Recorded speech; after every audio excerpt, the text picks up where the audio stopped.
প্রিয় নবী মুহাম্মদ রাসূলুল্লাহ সাল্লাল্লাহু আলাইহি ওয়াসাল্লামের জীবনী নিয়ে আলোচনা করব ইনশাআল্লাহ। কিন্তু শুধুমাত্র একটি পর্বে আমাদের প্রিয় নবীজির বর্ণাঢ্য জীবনী, এই পুরো জীবনীকে কাভার করা খুবই দুঃসাধ্য একটি ব্যাপার। তারপরেও আমরা চেষ্টা করব খুব সংক্ষিপ্ত পরিসরে, খুব প্রেসাইজলি তার জীবনের গুরুত্বপূর্ণ যে লাইফ ইভেন্টসগুলো আছে, ঘটনাগুলো আছে, সেগুলো খুব সংক্ষিপ্ত পরিসরে বর্ণনা করবার। সম্মানিত সুধী, আল্লাহ তাআলা প্রিয় নবী মুহাম্মদ রাসূলুল্লাহ সাল্লাল্লাহু আলাইহি ওয়াসাল্লামকে জাজিরাতুল আরবে পাঠিয়েছিলেন। যে শহরে তিনি প্রিয় হাবিবকে পাঠিয়েছিলেন সেই শহরটি হচ্ছে মক্কাতুল মুকাররমা, এবং কুরাইশ বংশে রাসূল সাল্লাল্লাহু আলাইহি ওয়াসাল্লাম এসেছিলেন। বনু হাশিমি খানদানে তিনি এসেছিলেন, এবং আরবি ভাষাভাষী জনগোষ্ঠীর মাঝে আল্লাহ তাআলা প্রিয় নবী সাল্লাল্লাহু আলাইহি ওয়াসাল্লামকে প্রেরণ করেছেন। তিনি তার 40 বছর বয়সে নবুয়ত লাভ করেছেন, এবং সর্বশ্রেষ্ঠ আসমানি কিতাব আল কুরআন আল কারীম কিন্তু প্রিয় নবীজি মুহাম্মদ রাসূলুল্লাহ সাল্লাল্লাহু আলাইহি ওয়াসাল্লামের উপর নাজিল হয়েছে, এবং দীর্ঘ 23 বছর ধরে মানবজাতির বিভিন্ন সমস্যার সমাধান দেওয়ার জন্য কোরআন আল্লাহ তাআলা নাজিল করেছিলেন। রাসূল সাল্লাল্লাহু আলাইহি ওয়াসাল্লাম পৃথিবীতে 63 বছর হায়াত পেয়েছেন, এবং 63 বছর শেষে তিনি মদিনাতুল মুনাওয়ারাতে ইন্তেকাল করেন, এবং সেখানেই তার নিজ হাতে প্রতিষ্ঠিত মসজিদে নববীর পাশে আজও তিনি শুয়ে আছেন।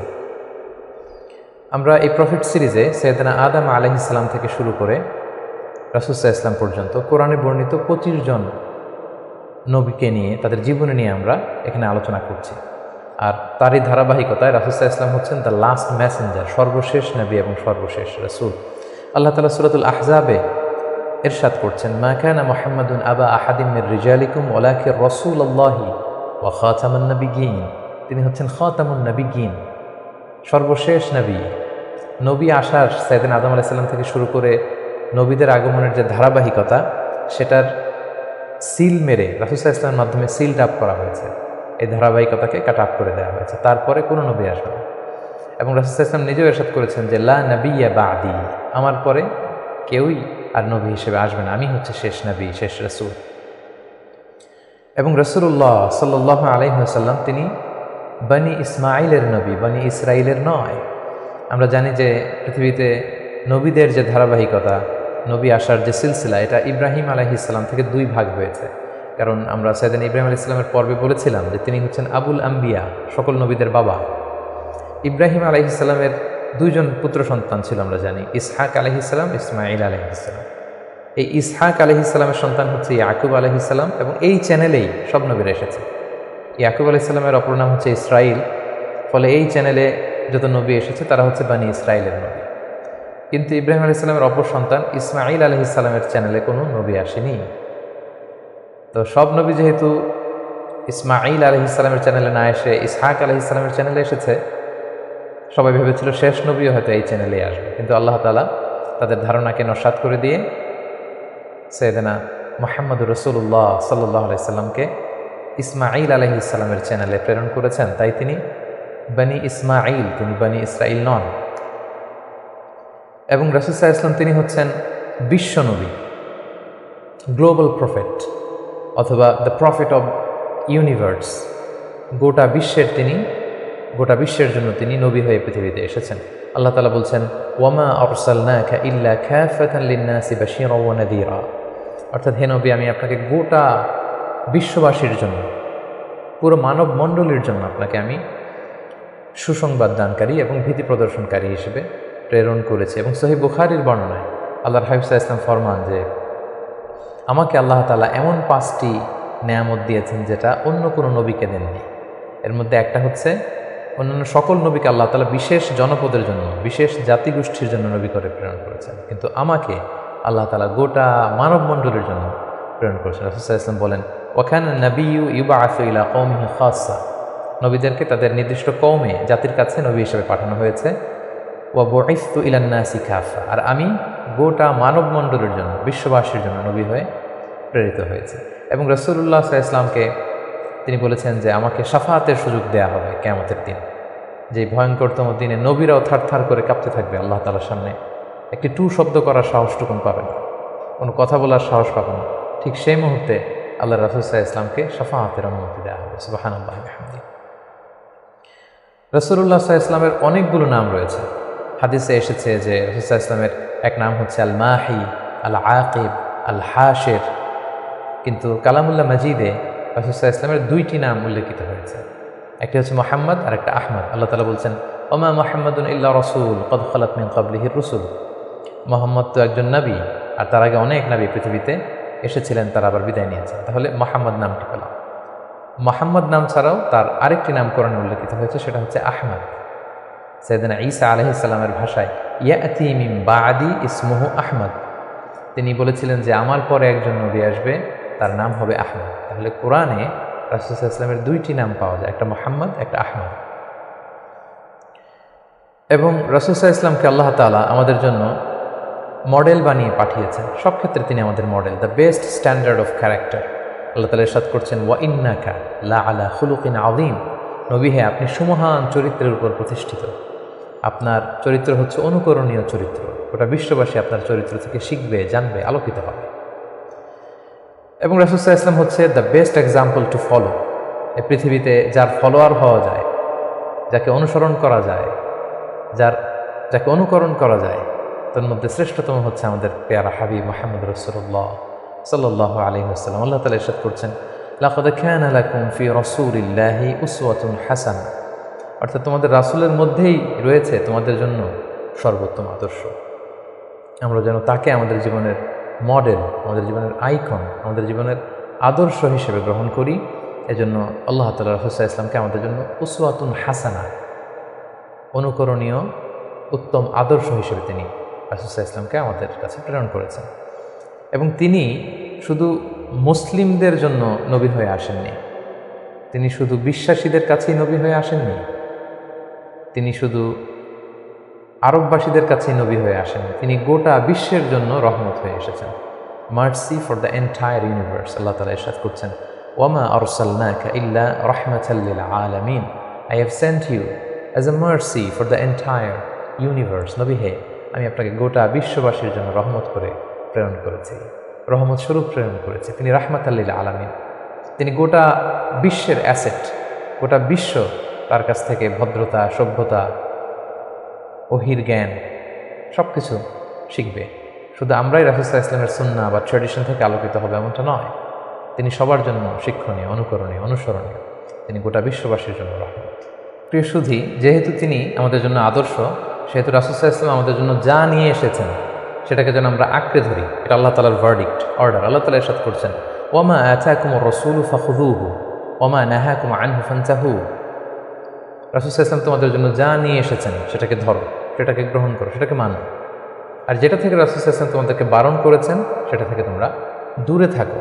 এবং আমরা যদি আল্লাহ তাআলার ভালোবাসা পেতে চাই, সেক্ষেত্রে আল্লাহ তাআলা শর্ত জুড়ে দিয়েছেন যে আমার ভালোবাসা যদি পেতে চাও আমার নবীর অনুসরণ করো। আল্লাহ তাআলা বলছেন, কুল ইন কুনতুম তুহিব্বুনাল্লাহা ফাত্তাবিউনি ইউহিব্বুকুমুল্লাহ। আল্লাহ বলছেন, নবী হে, আপনি জানিয়ে দিন যে তোমরা যদি আমি আল্লাহর ভালোবাসা পেতে চাও, তাহলে হে নবী আপনি বলুন যে ফাত্তাবিউনি, আমি নবীর অনুসরণ করো, তাহলে ইউহিব্বুকুমুল্লাহ, আল্লাহ তাআলা তোমাদেরকে ভালোবাসবেন। তো রাসূল সাল্লাল্লাহু আলাইহি ওয়াসাল্লামের ফলোয়ার হিসেবে, রাসূলুল্লাহ সাল্লাল্লাহু আলাইহি ওয়াসাল্লামের উম্মত হিসেবে আমাদের দায়িত্ব হচ্ছে রাসূল সাল্লাল্লাহু আলাইহি ওয়াসাল্লাম আমাদের জন্য যে শিক্ষা নিয়ে এসেছেন, যে হেদায়েত নিয়ে এসেছেন, যে আলোকবর্তিকা নিয়ে এসেছেন, কোরআন নিয়ে এসেছেন, এটা শিক্ষা যেন আমরা আমাদের ব্যক্তি জীবনে, সমাজ জীবনে, রাষ্ট্রীয় জীবনে যেন আমরা বাস্তবায়ন করি, এটা যেন আমরা আমাদের জীবনে ইমপ্লিমেন্ট করি।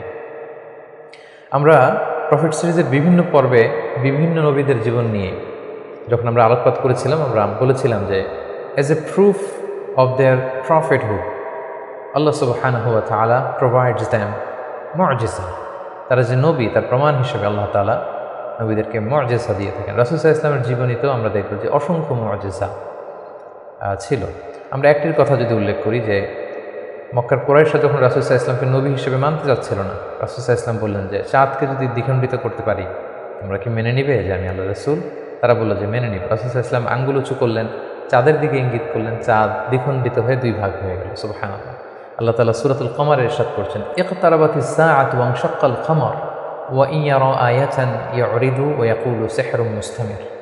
রাসূল সাল্লাল্লাহু আলাইহি ওয়াসাল্লাম চাঁদ দ্বিখণ্ডিত করে ফেললেন, কিন্তু এই চমৎকার এই মুআজিজা দেখার পরেও তারা কিন্তু ঈমান আনল না। তারা বলল, তুমি জাদু করেছো, চাঁদের মধ্যে ভেলকিবাজি করেছো, এমন বড় জাদুকর তুমি চাঁদের উপরও জাদুর প্রভাব খাটিয়েছো। তো এভাবে রাসূল ইসলাম যখনই কোরআনের আয়াত বলতেন, কোনো মুআজিজা দেখাতেন, তারা হয়তো রাসূল ইসলামকে জাদুকর বলতো, কখনো বলতো তুমি পাগল, কখনো বলতো তুমি কবি, কখনো বলতো তুমি গণক। নাউযুবিল্লাহি মিন যালিক। এভাবে রাসূল সাল্লাল্লাহু আলাইহি ওয়াসাল্লাম অনেকগুলো মুজিজা তার জীবনে আমরা দেখতে পাই, যেগুলো তার মধ্যে থেকে অন্যতম মুজিজা হচ্ছে তিনি চাঁদকে দ্বিখণ্ডিত করেছিলেন।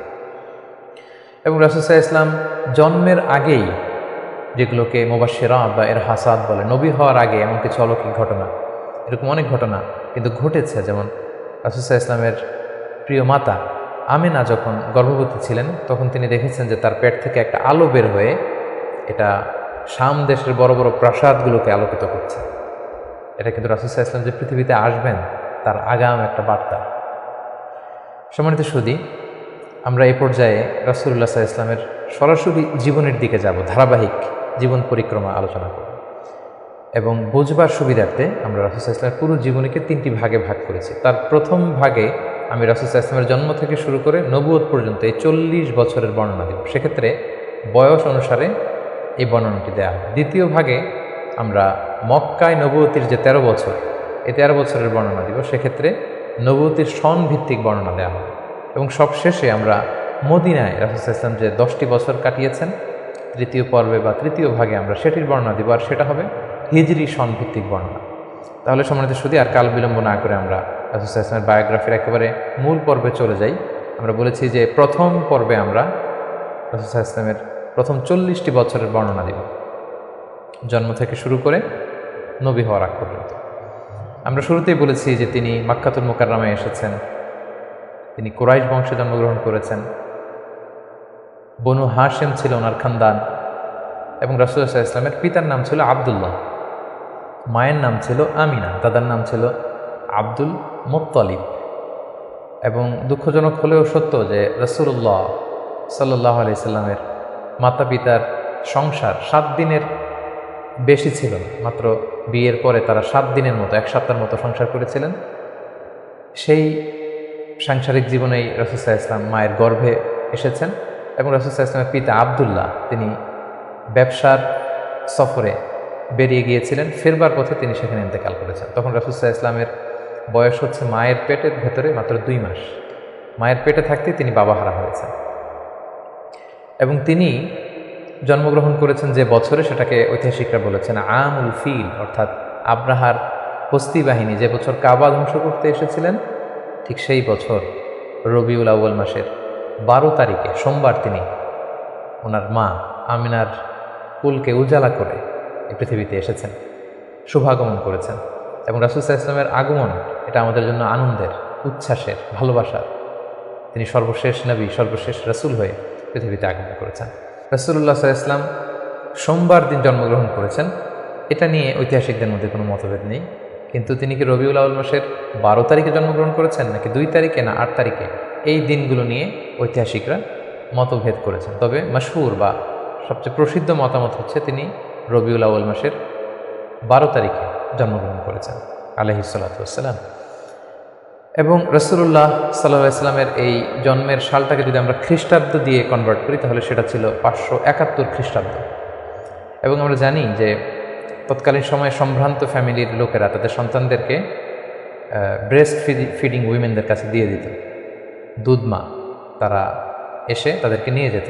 এবং রাসূল সাল্লাল্লাহু আলাইহি ওয়াসাল্লামকে হালিমাতুস সাদিয়া নামে একজন নারী, যিনি তায়েফ থেকে আরও 70 কিলো দূরে বনু সাদ এলাকা থেকে এসে তারা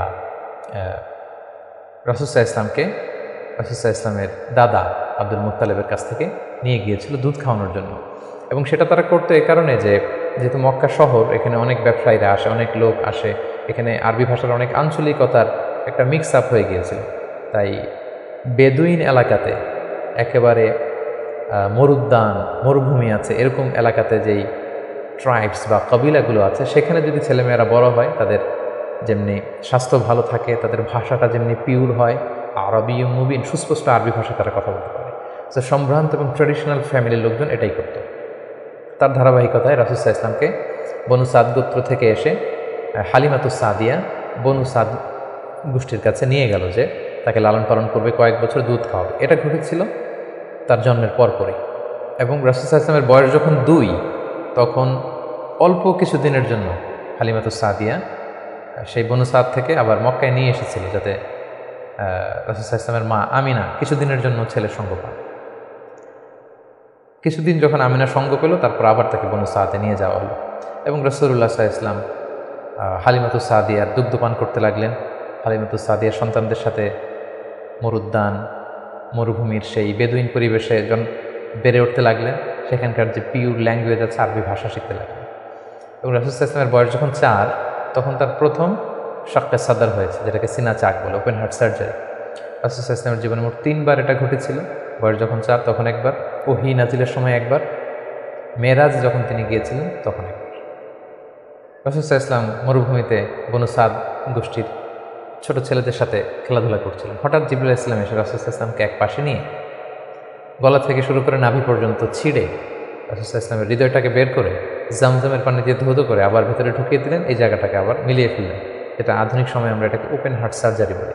এই দৃশ্য হালিমাতুস সাদিয়ার ছেলেমেয়েরা দেখে ভয়ে দৌড়াতে লাগলো। মায়ের কাছে যেয়ে বললো, আমাদের কোরাইশি ভাই বোধহয় মারা গিয়েছে। হালিমাতুস সাদিয়া বিচলিত হয়ে আসলেন, দেখলেন যে না, মারা যায়নি, মোহাম্মদ, শিশু মোহাম্মদ, তিনি বিচলিত অবস্থায় আছেন। তারা ভয় পেয়ে গেলেন এবং ভাবলেন যে না, এই ছেলের যদি কিছু হয়ে যায় তাহলে তো এর দায়ভার আমার উপর আসবে, আমরা দিয়ে আসবো মোহাম্মদকে। রাসূল সাল্লাল্লাহু আলাইহি ওয়াসাল্লামের বয়স যখন 5, তখন হালিমাতুস সাদিয়া রাসূল সাল্লাল্লাহু আলাইহি ওয়াসাল্লামকে নিয়ে, ছোট্ট মোহাম্মদ সাল্লাল্লাহু আলাইহি ওয়াসাল্লামকে নিয়ে তার মায়ের কাছে দিয়ে আসলেন।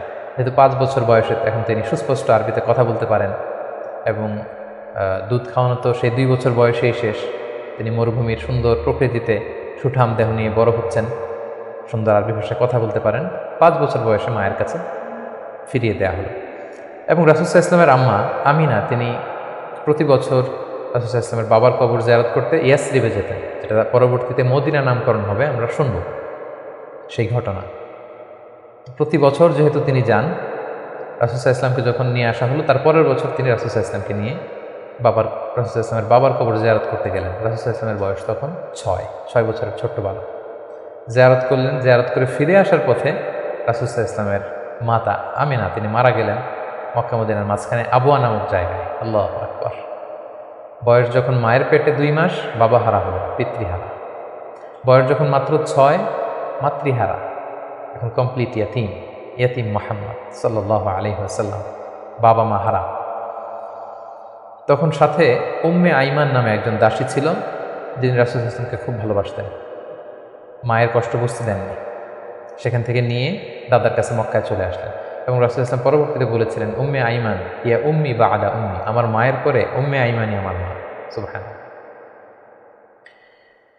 মক্কাতে যখন নিয়ে আসা হলো রাসূল সাল্লাল্লাহু আলাইহি ওয়াসাল্লামকে, শিশু মুহাম্মদকে, তখন তার দাদা আব্দুল মুত্তালিব তার দেখভালের দায়িত্ব নিলেন। কিন্তু অবাক করা কাণ্ড হচ্ছে, রাসূল সাল্লাল্লাহু আলাইহি ওয়াসাল্লাম যখন মাত্র 8 বছর বয়সে উপনীত হলেন, তার দাদাও ইন্তেকাল করলেন। এবার মাও নেই, বাবাও নেই, দাদাও নেই। ঠিক তখন রাসূল সাল্লাল্লাহু আলাইহি ওয়াসাল্লাম তার চাচা আবু তালেবের কাছে মানুষ হতে লাগলেন। রাসূল সাল্লাল্লাহু আলাইহি ওয়াসাল্লাম তার বয়স যখন 12, তখন তার চাচা আবু তালেব রাসূল সাল্লাল্লাহু আলাইহি ওয়াসাল্লামকে নিয়ে ব্যবসার কাজে শাম দেশের দিকে রওনা হয়েছে। আমরা সেখানে বুহাইরা আর রাহেব, যে খ্রিস্টান পাদ্রী, তার গুরু পাদ্রীর কাছে শুনেছিলেন যে শেষ জামানার নবী তার শৈশব বয়সে বা কৈশোর বয়সে এই মরুভূমির পাশ দিয়ে যাবে। এটা শোনার পর থেকে বুহাইরা বছরের পর বছর এখানে ধ্যানমগ্ন থাকতো এবং অপেক্ষা করত। লম্বা ঘটনা। সম্মানিত, শুধু আমরা বলে রাখি যে আমরা কোনো ঘটনাতেই লম্বা চূড়া ঢুকে যাব না, আমরা শুধু কখন কি ইনসিডেন্ট হয়েছিল সেটা একটু করে আপনাদের সাথে শেয়ার করবার চেষ্টা করব। বুহাইরা আর রাহেব তার চাচা আবু তালেবকে বলল, এই ছেলে মুহাম্মদ নবী হবে, তার ভবিষ্যৎ অনেক উজ্জ্বল, ইহুদিরা যাতে জানতে না পারে, তুমি ফিরে যাও। এই ঘটনাটা তার বয়স যখন 12 তখন ঘটেছিল। রাসূল সাল্লাল্লাহু আলাইহি ওয়াসাল্লামের বয়স যখন 13, তখন থেকে তিনি মক্কার লোকদের ছাগল চড়াতে শুরু করলেন, মেষ পালক হিসেবে ক্যারিয়ার শুরু করলেন। অল্প কিছু পারিশ্রমিকের বিনিময়ে তিনি এটা করতেন।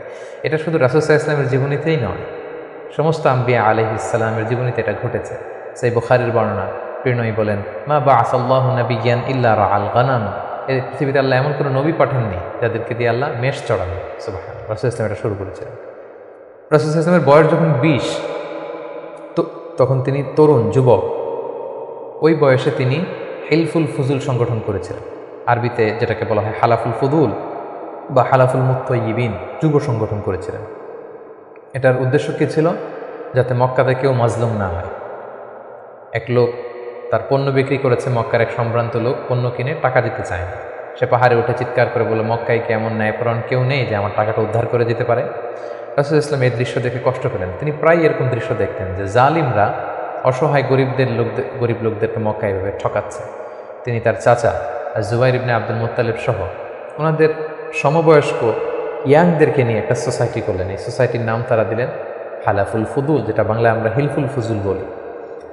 এবং তারা এই সংগঠনের নাম দিয়েছিলেন হালাফুল মুত্তাইয়িবিন। বেসিকলি তারা আরব দেশের ট্রেডিশন ছিল, তারা যখন সংঘবদ্ধ হতো তারা এক গামলা রঙের ভেতরে হাত ঢুকিয়ে দিয়ে তারা পাথরের মধ্যে হাতের ছাপ দিত। সবাই এভাবে হাতের ছাপ দিয়ে তারা প্রমাণ দিত যে আমরা ঐক্যবদ্ধ সংঘবদ্ধ আছি। তো এভাবে রাসূল সাল্লাল্লাহু আলাইহি ওয়াসাল্লাম যখন এই যুব সংগঠন করলেন তখন আর জালিমরা সাহস পেল না গরিবদেরকে ঠকাতে, এবং তারা গরিবদের হক এভাবে উদ্ধার করে দিত। সুবহানাল্লাহ। রাসূল সাল্লাল্লাহু আলাইহি ওয়াসাল্লামের বয়স যখন 25 তখন তিনি দ্বিতীয়বারের জন্য মক্কার বাইরে গেলেন। শাম দেশে তিনি ব্যবসায়িক কাজে গেলেন, এবং সেটা ছিল মূলত খাদিজাতুল কুবরা রাদিয়াল্লাহু তাআলা আনহা, যিনি মক্কার একজন সম্ভ্রান্ত নারী ছিলেন। তিনি সম্পদ বা অর্থ ইনভেস্ট করেছিলেন এবং রাসূল সাল্লাল্লাহু আলাইহি ওয়াসাল্লাম তার হয়ে তার প্রোডাক্টগুলো নিয়ে বিক্রির জন্য গিয়েছিলেন। এবং তিনি সফর শেষে অঢেল সম্পদ, অঢেল অর্থ করি তিনি প্রফিট করে দিয়েছিলেন অন বিহাফ অফ খাদিজা রাদিয়াল্লাহু তাআলা। এবং খাদিজা রাদিয়াল্লাহু তাআলা আনহা এটা দেখে খুব খুশি হয়েছিলেন, এবং রাসূল সাল্লাল্লাহু আলাইহি ওয়াসাল্লামের যে পোর্শন সেটাও রাসূল সাল্লাল্লাহু আলাইহি ওয়াসাল্লাম পেয়েছিলেন। এই সফরে, এই ব্যবসায়িক সফরে খাদিজা রাদিয়াল্লাহু তাআলা আনহার একজন দাসী ছিল নাম মাইসারা, তিনি ছিলেন সফর সঙ্গে, কাফেলার মধ্যে তিনিও ছিলেন। সফর শেষে যখন রাসূল সাল্লাল্লাহু আলাইহি ওয়াসাল্লাম অনেক লাভ করে প্রফিট করে ফিরলেন তখন খাদিজা রাদিয়াল্লাহু তাআলা আনহা খুব খুশি হলেন, এবং মাইসারা তখন খাদিজাকে জানান দিল যে খাদিজা, এই মানুষ মুহাম্মদ কোনো সাধারণ মানুষ নন। খাদিজা বললেন, তাই নাকি? কি দেখেছ তুমি এই থ্রু আউট দ্য জার্নি, এই পুরো সফরে তুমি কি খেয়াল করেছো?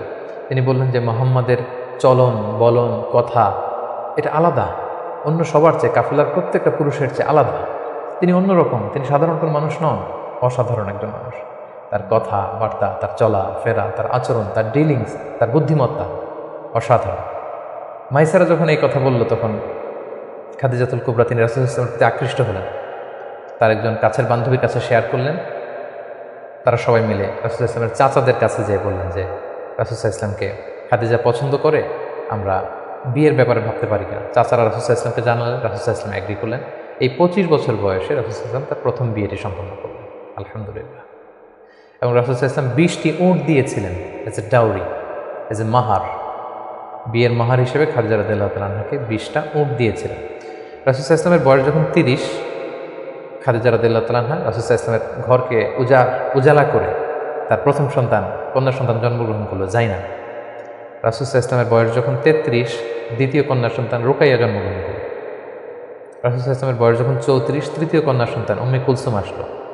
রাসূল সাল্লাল্লাহু আলাইহি ওয়াসাল্লামের বয়স যখন 35, ফাতেমা রাদিয়াল্লাহু তাআলা আনহা তিনি জন্মগ্রহণ করলেন। এবং তখন কাবা ঘরের একটা রিনোভেশন হলো, আগুন লেগে বন্যার পানিতে কয়েকবার কাবা ধ্বংস হয়ে গিয়েছিল। ঠিক সেই সময়তে রাসূল সাল্লাল্লাহু আলাইহি ওয়াসাল্লামের বয়স যখন 35, কাবাকে আবার রিবিল্ড অফ কাবা বা রিনোভেশন অফ কাবা করা হয়েছিল। ইব্রাহিম আলাইহিস সালামের যে ভিত্তির উপর কাবা তৈরি করেছিলেন সেই ভিত্তি ঠিক রেখে পাথর এনে কাবা নির্মাণ করা হয়েছিল। এবং হাজরা আসওয়াদ নিয়ে একটা দ্বন্দ্ব লেগেছিল, কে রাখবে এই জান্নাতি পাথর। 4টা গ্রুপ হয়ে গিয়েছিল। পরবর্তীতে রাসূল সাল্লাল্লাহু আলাইহি ওয়াসাল্লাম এটার সমাধান দিয়েছিলেন।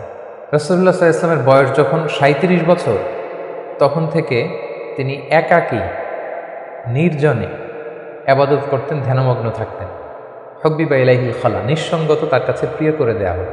সম্মানিত সুধী, জাহিলি যুগে রাসূল সাল্লাল্লাহু আলাইহি ওয়াসাল্লামের ধর্মবিশ্বাস কী ছিল সেটা নিয়ে যদি আমরা বলি, তাহলে আমরা বলবো যে তিনি কখনো শিরকের সাথে জড়িত হননি, তিনি কখনো কোনো মূর্তিকে টাচ করেননি, তিনি আল্লাহ ছাড়া কারো কাছে কোনো কিছু কামনা করেননি, এবং তিনি হানিফ সম্প্রদায়ের অন্তর্ভুক্ত ছিলেন। অর্থাৎ ইব্রাহিম আলাইহিস সালামের স্বচ্ছ হানিফ ধর্মবিশ্বাসের যতটুকু মক্কাতে তখন অবশিষ্ট ছিল, রাসূল সাল্লাল্লাহু আলাইহি ওয়াসাল্লাম সেগুলোর প্রতি আকৃষ্ট ছিলেন, তিনি সেগুলো পালন করতেন। কিন্তু এই জাহিলি সমাজের মধ্য থেকে মানুষগুলোকে এক আল্লাহর দিকে কিভাবে নেবেন, সঠিক রাস্তা কোনটা, একটা স্ট্রাকচার্ড রিলিজিয়ান, স্ট্রাকচার্ড শারিয়া ওনার কাছে ছিল না। ফলে সেটা তিনি কামনা করছিলেন, খুঁজছিলেন, মহাসত্যকে তিনি খুঁজে বেড়াচ্ছিলেন। এজন্য ওনার বয়স যখন 37 ইয়ার্স ওল্ড, তখন হুব্বিবা ইলাইহিল খালা, নিঃসঙ্গতা, একাকী ধ্যান করা, এই মহাবিশ্ব নিয়ে গবেষণা করা, এই মহাবিশ্বের স্রষ্টাকে কীভাবে আরও তার সান্নিধ্য পাওয়া যায় সেটা নিয়ে তিনি চিন্তা গবেষণা করছিলেন এবং ঠিক সেই মুহূর্তে তিনি হেরা গুহাতে যেতেন এবং এটা চলেছিল তার বয়স যখন 37 থেকে শুরু করে 39 বছর 6 মাস পর্যন্ত এই ধ্যান তিনি করতেন। খাবার নিয়ে হেরা গুহাতে যেতেন, সেখানে ধ্যানমগ্ন তিনি থাকতেন এবং তিনি স্রষ্টার সান্নিধ্য পাওয়ার চেষ্টা করতেন। সত্য, মহাসত্যকে তিনি অর্জনের জন্য চেষ্টা করতেন। রাসূলুল্লাহ সাল্লাল্লাহু আলাইহি ওয়াসাল্লামের বয়স যখন 39 বছর 6 মাস, তখন থেকে অর্থাৎ 40 বছর হতে আর মাত্র 6 মাস বাকি, তখন থেকে তিনি গুড ড্রিমস আর রুইয়া সাদেকা, বেশি বেশি সত্য স্বপ্ন দেখতে শুরু করলেন। প্রতিদিনই স্বপ্ন দেখতেন এবং রাতে যাই স্বপ্ন দেখতেন সকালবেলা সেটা বাস্তবায়িত হতো। ফলে তিনি স্বপ্নে রাতে যা দেখতেন সকালবেলা বাস্তবে সেটা সমাজে তিনি দেখতে পেতেন। এভাবে একাকী তিনি খাবার নিয়ে, পাথেয় নিয়ে সেই 632 মিটার উঁচু মাক্কাতুল মুকাররমায় গারে হেরাতে, হেরা পাহাড়ে তিনি চলে যেতেন, ধ্যানমগ্ন থাকতেন এবং মহাসত্যের সন্ধান করতেন। ঠিক তার বয়স যখন 40 বছরে উপনীত হলো, তিনি মহাসত্যের সন্ধান পেলেন। সুবহানাল্লাহ বিহামদিহি। সেদিন জিবরাইল আলাইহিস সালাম রেশমি কাপড়ে সূরাতুল আলাকের প্রথম 5 আয়াত নিয়ে এসে বললেন, পড়ুন। তিনি বললেন, আমি তো পড়তে জানি না। কয়েকবার বলার পরে পড়তে জানেন না তিনি বললেন। তিনি রাসূল সাল্লাল্লাহু আলাইহি ওয়াসাল্লামকে 3 বার জড়িয়ে ধরলেন। এবার তিনি পড়লেন, ইকরা বিসমি রাব্বিকাল্লাযী খালাক, খালাকাল ইনসানা মিন আলাক, ইকরা ওয়া রাব্বুকাল আকরাম আল্লাযী আল্লামা বিল কলম, আল্লামাল ইনসানা মা লাম ইয়ালাম। এই যে কোরআনের প্রথম 5 আয়াত হেরা গুহাতে নাজিল হলো, তখন রাসূল সাল্লাল্লাহু আলাইহি ওয়াসাল্লাম পড়লেন। 5টি আয়াত পড়ে তিনি হেরা গুহা থেকে কাঁপতে কাঁপতে নেমে আসলেন। নেমে এসে দেখেন জিবরাইল আলাইহিস সালামকে তার প্রকৃত রূপে দেখলেন, যে বিশাল আকৃতির, দিগন্ত বিস্তৃত তার আকৃতি। তিনি আরো ভয় পেলেন। এই 5 আয়াত নিয়ে তিনি নিচে নেমে আসলেন, কাঁপতে লাগলেন এবং আম্মাজান খাদিজা ওনার স্ত্রীর কাছে এসে বললেন, জাম্মিলুনি জাম্মিলুনি, আমার ভয় লাগছে, আমাকে কম্বল চাপা দাও। কম্বল চাপা দেয়া হলো, আয়াত নাজিল হলো, ইয়া আইয়ুহাল মুজাম্মিল কুমিল লাইলা ইল্লা কালিলা। এ কম্বলওয়ালা দাঁড়াও, দাঁড়িয়ে তাহাজ্জুদের সালাত পড়ো। তিনি বললেন, আমাকে দাসসিরুনি দাসসিরুনি, আমাকে বস্ত্র দিয়ে চাপা দাও, আমার ভয় লাগছে, আমি মনে হয় মারা যাব। রাসূলুল্লাহ ইসলামের গায়ে জ্বর এসে গেল, কাঁপুনি এসে গেল। কারণ কোরআনটা হচ্ছে ইন্না সানুলকি আলাইকা কওলান সাকিলা, এটা খুব ভারী, পাওয়ারফুল একটা স্ট্রং মেসেজ। এটা রিসিভ করা এত সহজ কোনো বিষয় না। যখন তিনি বললেন, কাপড় দিয়ে আমাকে আচ্ছাদন করো, আয়াত নাজিল হলো, ইয়া আইয়ুহাল মুদ্দাসসির কুম ফাআনদির, হে কাপড়ওয়ালা দাঁড়াও, কুম দাঁড়াও, বসে থাকার সময় নেই, কুম ফাআনদির, মানুষকে সতর্ক করো। এই যে রাসূল সাল্লাল্লাহু আলাইহি ওয়াসাল্লাম দাঁড়ালেন আর বিশ্রামের সময়টুকু পেলেন না, কোরআন নাজিল হতে লাগলো। রাসূল সাল্লাল্লাহু আলাইহি ওয়াসাল্লাম ভয় পেতে লাগলেন শুরুর দিকে। আম্মাজান খাদিজা আশ্বস্ত করে বললেন যে আপনি ভয় পাবেন না, আপনার মধ্যে অনেক ভালো গুণাবলী আছে, আল্লাহ আপনাকে কখনোই অপদস্থ করবেন না। তিনি তার কাজিনের কাছে, ওরাকা ইবনে নাওফলের কাছে নিয়ে গেলেন। তিনিও আশ্বস্ত করলেন যে যাকে তুমি দেখেছো বিশাল আকৃতিতে, যে তোমার কাছে সূরা আলাকের 5 আয়াত নিয়ে এসেছে, তিনি হচ্ছেন নামুস, সে জিবরিল।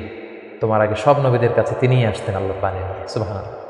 ভয় পেও না, তুমি চালিয়ে যাও এবং তোমার জাতিগোষ্ঠী তোমার বিরোধিতা করবে, তোমাকে তোমার এলাকা থেকে বের করে দিবে। রাসূল সাল্লাল্লাহু আলাইহি ওয়াসাল্লাম বললেন, আমার গোষ্ঠীর আত্মীয়রা আমাকে বের করে দিবে? তিনি বললেন, হ্যাঁ, এই বাণীবাহকের কাজ যারা করে পৃথিবীতে তাদেরকে এই ভাগ্যই বরণ করতে হয়েছে। সুবহানাল্লাহ। সম্মানিত শুধু এভাবে ইকরা বিসমি রাব্বিকাল্লাযী খালাক, read in the name of your lord who has created, এই বাণী নাজিলের মধ্য দিয়ে রাসূল সাল্লাল্লাহু আলাইহি ওয়াসাল্লাম অফিশিয়ালি নবী হলেন, নবুয়ত লাভ করলেন এবং তার বয়স ছিল তখন 40 বছর। তাহলে আমরা প্রথম পর্ব শেষ করলাম, যেখানে আমরা বলেছি প্রথম পর্বে আমরা রাসূল ইসলামের জন্ম থেকে শুরু করে নবী হওয়া পর্যন্ত এই 40 বছরের বর্ণনা আমরা প্রথম পর্বে শুনব। এবারে আমরা দ্বিতীয় পর্বে চলে যাব। দ্বিতীয় পর্বে আমরা বর্ণনা করব নবী হওয়ার পর থেকে হিজরতের আগ পর্যন্ত মক্কায় নবুয়তের 13 বছর ওনার কেমন কেটেছে, কি কি ইনসিডেন্ট ছিল, কি কি ঘটনার মধ্যে দিয়ে, স্ট্রাগলের মধ্যে দিয়ে তিনি গিয়েছেন, সেটা আমরা এখন শুনব ইনশাআল্লাহ। আমরা শুরুতেই বলেছিলাম যে দ্বিতীয় পর্ব আমরা আলোচনা করব নবুয়তের সংভিত্তিক।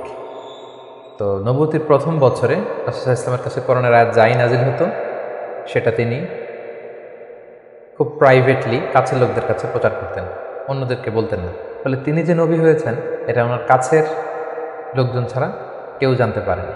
তিনি সর্বপ্রথম খাদিজা রাদিয়াল্লাহু তাআলা আনহার কাছে বলেছেন, তিনি বিশ্বাস করে ঈমান এনেছেন। তার চাচাতো ভাই ছোট্ট আলী রাদিয়াল্লাহু তাআলা আনহুর কাছে বলেছেন, আলী রাদিয়াল্লাহু তাআলা আনহু ছোটদের মধ্যে ঈমান এনেছেন। দাসদের মধ্যে থেকে প্রথম যায়েদ ইবনে হারেসা, যিনি রাসূল সাল্লাল্লাহু আলাইহি ওয়াসাল্লামের পালক পুত্রের মর্যাদায় ছিলেন, তিনি ঈমান এনেছেন। সবচাইতে কাছের ঘনিষ্ঠ বন্ধু আবু বকর রাদিয়াল্লাহু তাআলা আনহুর কাছে বলেছেন, তিনিও ঈমান এনেছেন। এবং রাসূল সাল্লাল্লাহু আলাইহি ওয়াসাল্লাম গোপনে, অর্থাৎ যেটাকে বলা হয় প্রাইভেট দাওয়া, তিনি টার্গেট ভিত্তিক কাছের ঘনিষ্ঠ আমানতদার যাকে তিনি রিলাই করতে পারেন তাদের কাছে তিনি বলতে আরম্ভ করলেন, এবং তারা গোপনে গোপনে প্রাইভেটলি রাসূল সাল্লাল্লাহু আলাইহি ওয়াসাল্লাম ডাকে সাড়া দিয়ে ঈমান আনল, মুসলিম হতে আরম্ভ করল। সুবহানাল্লাহ। এভাবে 3 বছর তিনি প্রাইভেট দাওয়া দিয়েছেন মক্কায়। নবুয়তির 3য় বছরে 3 বছর পর আল্লাহ তাআলা আয়াত নাযিল করলেন, ফাসদা বিমা তু'মার ওয়া আ'রিদ আনিল মুশরিকিন। নবী হে, এখন আর প্রাইভেট দাওয়া নয়, এবার পাবলিক দাওয়া, পাবলিক প্রোক্লেমেশন, অর্থাৎ পাবলিকলি আপনি এবার প্রচার করুন, যাই নাজিল হয় আপনি প্রচার করুন। এবার রাসূল সাল্লাল্লাহু আলাইহি ওয়াসাল্লাম প্রচার করতে আরম্ভ করলেন পাবলিকলি। তিনি পাবলিকলি তাওহীদের দাওয়াত দিতে শুরু করলেন, রিসালাতের দাওয়াত দিতে শুরু করলেন, আখিরাতের দাওয়াত দিতে শুরু করলেন। যখনই তিনি পাবলিকলি দাওয়াত দিতে শুরু করলেন তখনই বিরোধিতা শুরু হলো, নানা ধরনের বাধা বিপত্তি আসতে শুরু করলো। তিনি পাহাড়ের চূড়ায় যেয়ে বললেন, হে মক্কাবাসী, হে আমার গোষ্ঠীর লোকেরা, আমি যদি বলি যে এই পাহাড়ের পেছনে একদল ঘোড়সাওয়ার আক্রমণ করার জন্য বসে আছে, বিশ্বাস করবে আমার কথা? সবাই বললো, হ্যাঁ অবশ্যই করব, কারণ মা জাররাবনা মিনকা ইল্লা সিদখান, আমরা জীবনে তো মুহাম্মদ তোমার কাছ থেকে কোনোদিন মিথ্যা বলতে শুনি নাই, তুমি যা বলবে তাই বিশ্বাস করবে। তখন রাসূল সাল্লাল্লাহু আলাইহি ওয়াসাল্লাম বললেন, তাহলে জেনে রাখো, আমাকে যদি নবী হিসেবে না মানো, আখিরাতে যদি বিশ্বাস না করো, আল্লাহকে যদি একমাত্র রব হিসেবে না মানো, তোমাদের জন্য কঠিন শাস্তি অপেক্ষা করছে। একথা শুনে তারা মর্মাহত হলো এবং রাসূল সাল্লাল্লাহু আলাইহি ওয়াসাল্লামের চাচা আবু লাহাব পাথর নিয়ে রাসূল সাল্লাল্লাহু আলাইহি ওয়াসাল্লামের প্রতি নিক্ষেপ করলেন। এবং তখনই সূরাতুল লাহাব নাজিল হলো। সূরাতুল লাহাব, তাব্বাত ইয়াদা আবি লাহাবিন ওয়া তাব, ধ্বংস হোক, নিপাত যাক আবু লাহাবের 2 হাত। কিন্তু রাসূল সাল্লাল্লাহু আলাইহি ওয়াসাল্লাম থামলেন না, তিনি দাওয়াত দিতে লাগলেন এবং মক্কার গরিব শ্রেণীর যেই লোকেরা আছে, কর্মচারী, শ্রমজীবী, খেটে খাওয়া মানুষ, দাস, তারা রাসূল সাল্লাল্লাহু আলাইহি ওয়াসাল্লামের দাওয়াতে সাড়া দিয়ে মুসলমান হতে লাগলো, তাদের সংখ্যা বাড়তে লাগলো এবং তাদের উপর অত্যাচার আরম্ভ হয়ে গেল। নবুয়তির 5ম বৎসরে এই ক্ল্যাশ, এই সংঘাত মারাত্মক আকারে রূপ নিল। কোথাও বেলাল রাদিয়াল্লাহু তাআলা আনহুকে পিটিয়ে আহত করা হচ্ছে, কোথাও খাব্বাব রাদিয়াল্লাহু তাআলা আনহুকে, কোথাও খুবাইব রাদিয়াল্লাহু তাআলা আনহুকে, কখনো আম্মার ইবনে ইয়াসারকে, কখনো সুমাইয়া রাদিয়াল্লাহু তাআলা আনহাকে, তাদেরকে নানাভাবে নির্যাতন, অত্যাচার শুরু করা হলো। এবং উপায়ন্তর না দেখে নবুয়তির 5ম বছর রাসূল সাল্লাল্লাহু আলাইহি ওয়াসাল্লাম বললেন যে না, এভাবে অত্যাচারের মধ্যে দিয়ে যাওয়া যায় না। আমি শুনেছি যে নাজ্জাশীর বাদশাহ, ইথিওপিয়াতে হাবাসাতে একজন বাদশাহ আছে, ইমামুন আদিল, এ জাস্ট কিং, তার কাছে কেউ নাকি অত্যাচারিত হয় না, তোমরা সেখানে হিজরত করো। নবুয়তির 5ম বৎসর একটা বিশাল সংখ্যক মুসলিম সাহাবী তারা আবিসিনিয়াতে হিজরত করল এবং এই বছরই পাপিষ্ঠ আবু জাহাল বর্ষার আঘাতে ইসলামের প্রথম নারী শাহিদা সুমাইয়া রাদিয়াল্লাহু তাআলা আনহাকে তিনি শহীদ করে দিয়েছিলেন, হত্যা করেছিলেন। এভাবে খুব কঠিন মুহূর্ত যখন যাচ্ছিল মুসলিমদের উপর, মুসলিমদের একটা অংশ আবিসিনিয়াতে হিজরত করলো, রাসূল সাল্লাল্লাহু আলাইহি ওয়াসাল্লাম অন্যান্যদেরকে নিয়ে কষ্ট সহ্য করেও মক্কাতে অবস্থান করলেন। ঠিক ওই মুহূর্তে একটা আশার বাণী নিয়ে আসলো আমির হামজা, রাসূল সাল্লাল্লাহু আলাইহি ওয়াসাল্লামের চাচার ইসলাম গ্রহণ এবং ওমরে ফারুকের ইসলাম গ্রহণ। সুবহানাল্লাহ। তারা যখন ইসলাম ধর্ম গ্রহণ করলো তখন মক্কার কুরাইশ নড়ে চড়ে বসলো, কারণ তারা তখন পাবলিকলি কয়েকজন একসাথে মিলে 2টা লাইন করে মিছিল দিতে শুরু করলো, আল্লাহু আকবার, আল্লাহু আকবার, তাকবীর দিতে দিতে তারা কাবা পর্যন্ত গেল। এবং এই দৃশ্য যখন মক্কার কাফিররা দেখলো তখন তারা বলতে আরম্ভ করলো, না, এটাকে যে কোনো মূল্যে থামাতে হবে। রাসূল সাল্লাল্লাহু আলাইহি ওয়াসাল্লামকে তারা প্রপোজ করলো, তুমি নারী চাও মুহাম্মদ, তোমাকে আরব্য সুন্দরী নারী এনে দেব, তুমি সম্পদ চাও, সম্পদ দেব, ক্ষমতা চাও, ক্ষমতা দেব, কিন্তু এই নতুন যেই দাওয়াত দিচ্ছ তুমি, এটা বন্ধ করো। রাসূল সাল্লাল্লাহু আলাইহি ওয়াসাল্লাম বললেন, তোমরা যদি আমার ডান হাতে লাওয়াদাউ শামসা ফি ইয়ামিনি ওয়াল খামারা ফি ইয়াসারি, ডান হাতে যদি তোমরা সূর্য এনে দাও, বাঁ হাতে যদি আমাকে চাঁদ এনে দাও, তারপরেও এই দাওয়াত থেকে, আমার এই মিশন থেকে আমি এক চুল পরিমাণে পেছনে যাব না। এবার আবু জাহেল, উতবা, শাইবা, ওয়ালিদ ইবনে মুগীরা তারা সিদ্ধান্ত নিল, না, মুহাম্মদকে থামাতে হলে আমাদেরকে অন্য স্ট্র্যাটেজিতে যেতে হবে, তাদেরকে বয়কট করতে হবে। এবং তারা তখন প্রপোজ করলো যে আমরা বয়কট করব। আবু তালেবকে বলল, আবু তালেব, তোমার ভাতিজা তোমার শেল্টারে আমাদের সমাজে বিশৃঙ্খলা তৈরি করছে, নতুন ধর্মের দাওয়াত দিচ্ছে, হয় মোহাম্মদকে আমাদের হাতে তুলে দাও, তারা হলে বয়কট, তোমাদেরকে আমরা বয়কট করতে বাধ্য হব। আবু তালেব বললেন যে না, পিতাহারা মাতাহারা মোহাম্মদকে আমি ছোটোবেলা থেকে লালন পালন করেছি, আমার ভাতিজার কোনো ক্ষতি আমি হতে দিব না। তারা বয়কটের ঘোষণা দিল। তারা বলল আমরা সবাই মিলে ইবানু হাশিমকে বয়কট করলাম, তোমাদের সাথে আমাদের কোনো বিবাহ হবে না, কোনো অর্থনৈতিক চুক্তি হবে না, আমরা কোনো পণ্য বিক্রি করব না, তোমাদের থেকে কিনবো না, কথা বলবো না, তোমাদেরকে বয়কট। 3 বছর শিয়াবে আবি তালেবে রাসূল ইসলামের চাচা এবং মুসলিমরা এই বয়কটের মধ্যে ছিলেন। প্রথম বছর তারা ছাগল পালতো, যেহেতু ছাগল জবাই করে খেয়েছে। তারপরের বছর ছাগলের চামড়া, এবং অনেক সাহাবী ছাগলের চামড়া গাছের ছাল খেয়ে বেহুশ হয়ে থাকত, যেহেতু কোনো খাবার দাবারের ব্যবস্থা ছিল না। ঠিক নবুয়তের 7ম বৎসরে এই বয়কট শুরু হলো 10ম বৎসর পর্যন্ত। 3টি বছর তারা এই বয়কটের মধ্যে দিয়ে গিয়েছে। এবং রাসূল সাল্লাল্লাহু আলাইহি ওয়াসাল্লাম নবুয়তের 10ম বৎসরে চাচা আবু তালেবকে বললেন যে চাচা, আল্লাহ তাআলা আমাকে জানিয়েছেন যে তারা যে বয়কটের যে ধারাগুলো লিখেছিল যে আমাদের কাছে পণ্য বিক্রি করবে না, আমাদের সাথে বিয়ে শাদী হবে না, কথাবার্তা হবে না, এবং এই ধারাগুলো লিখে তারা একটা কাগজে এটাকে কাবা ঘরের ছাদের উপরে ঝুলিয়ে দিয়েছিল। রাসূল সাল্লাল্লাহু আলাইহি ওয়াসাল্লাম বললেন যে চাচা, আপনি তাদের কাছে যান, যে বলুন যে আল্লাহ তাআলা আমাকে জানিয়েছে উই পোকা এসে তাদের ধারার প্রতিটি কথা উই পোকা খেয়ে ফেলেছে, সেখানে শুধু আল্লাহ এই শব্দটা অবশিষ্ট আছে। আমি যদি নবী না হই তাহলে তো এটা আমার পক্ষে বলা সম্ভব না। আবু তালেব যে বললেন, শোনো, আমার ভাতিজা মোহাম্মদ বলেছে যে তোমাদের ধারার প্রতিটি কথা উই পোকা খেয়ে ফেলেছে, যেটা তোমরা কাবা ঘরে লটকে রেখেছো গত 3 বছর, যাও যেয়ে দেখো। যদি দেখো মোহাম্মদ যা জানিয়েছে এটা মিথ্যা, তাহলে মোহাম্মদকে তোমাদের হাতে তুলে দেবো, আর যদি সত্য হয় তাহলে এই বয়কট তোমরা ভেঙে দিতে হবে। তারা যে তাই দেখল। রাসূল সাল্লাল্লাহু আলাইহি ওয়াসাল্লাম যেমনটি বলেছেন, কোনো লেখা সেই নথিপত্রে নেই, শুধু আল্লাহ নামটি ছাড়া। এটা দেখে তাদের কারো কারোর মধ্যে ভয় আসলো যে না, এতটা আমাদের আত্মীয়, এরা একই বংশের লোক, একই সমাজের লোক, এটা করা ঠিক হবে না। নবুয়তের 10ম বৎসর এই বয়কটকে তারা উঠিয়ে নিল।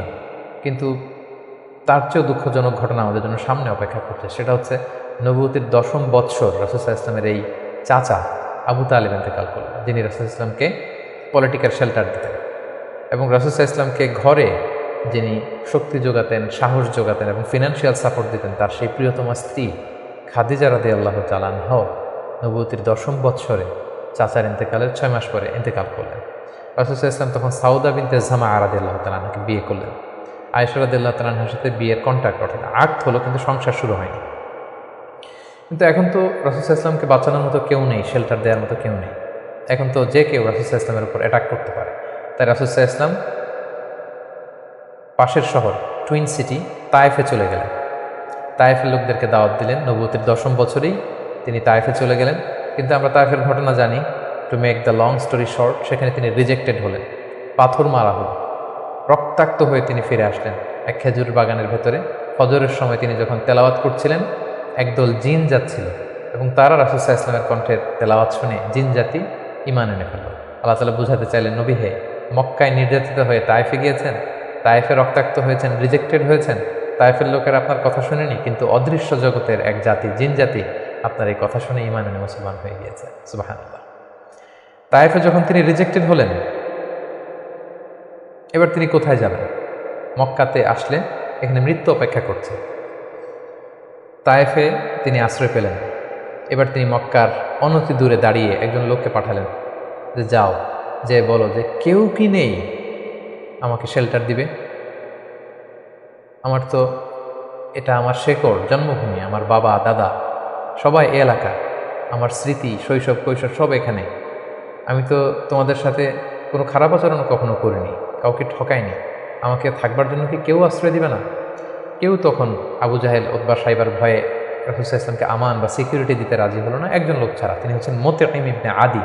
যদিও সে মুশরিক, কিন্তু রাসূল সাল্লাল্লাহু আলাইহি ওয়াসাল্লামকে শেল্টার বা আমান দেওয়ার জন্য রাজি হলো। আল্লাহর মেহেরবানি, এই মুশরিক মুতঈম ইবনে আদির শেল্টারে রাসূল সাল্লাল্লাহু আলাইহি ওয়াসাল্লাম মক্কায় ঢুকলেন, তাওয়াফ করলেন, মক্কায় থাকতে আরম্ভ করলেন। কিন্তু মক্কার পরিবেশ পরিস্থিতি মোটেও রাসূল সাল্লাল্লাহু আলাইহি ওয়াসাল্লামের অনুকূলে নয়। রাসূল সাল্লাল্লাহু আলাইহি ওয়াসাল্লাম খুব কষ্টে দিনাতিপাত করতে লাগলেন। কিছুদিন আগে চাচা হারিয়েছেন, ঘরের স্ত্রী খাদিজা রাদিয়াল্লাহু তাআলা আনহাকে হারিয়েছেন, তায়েফে যে নির্যাতিত হয়েছেন, ডানে বায়ে সামনে পেছনে সাহস জোগানোর মতো কেউ নেই। রাসূল সাল্লাল্লাহু আলাইহি ওয়াসাল্লামের হৃদয়টা ভেঙে চুরমার খান খান।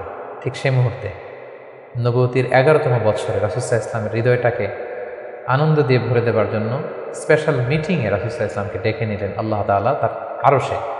আল্লাহ তাআলা নাজিল করলেন সুবহানাল্লাযী আসরা বিআবদিহি লাইলাম মিনাল মাসজিদিল হারাম ইলাল মাসজিদিল আকসা। তিনি মসজিদে হারাম থেকে এক রাত্রিবেলা রাসূল সাল্লাল্লাহু আলাইহি ওয়াসাল্লামকে জিবরাইল আলাইহিস সালামের মারফত তিনি মসজিদে আকসায় নিলেন, সেখান থেকে 7 আকাশ ভ্রমণ করিয়ে আল্লাহর আরশে নিয়ে গেলেন। সুবহানাল্লাহ। সেখানে সালাত ফরজ করা হলো। রাসূল সাল্লাল্লাহু আলাইহি ওয়াসাল্লামের সাথে একান্তে আল্লাহ তাআলা কথোপকথন করলেন, রাসূল সাল্লাল্লাহু আলাইহি ওয়াসাল্লামের মন ভালো করে দিলেন। মেরাজ থেকে তিনি ফিরে আসলেন, কিন্তু এখন যাবেন কোথায়? মক্কায় তো থাকার পরিবেশ নেই।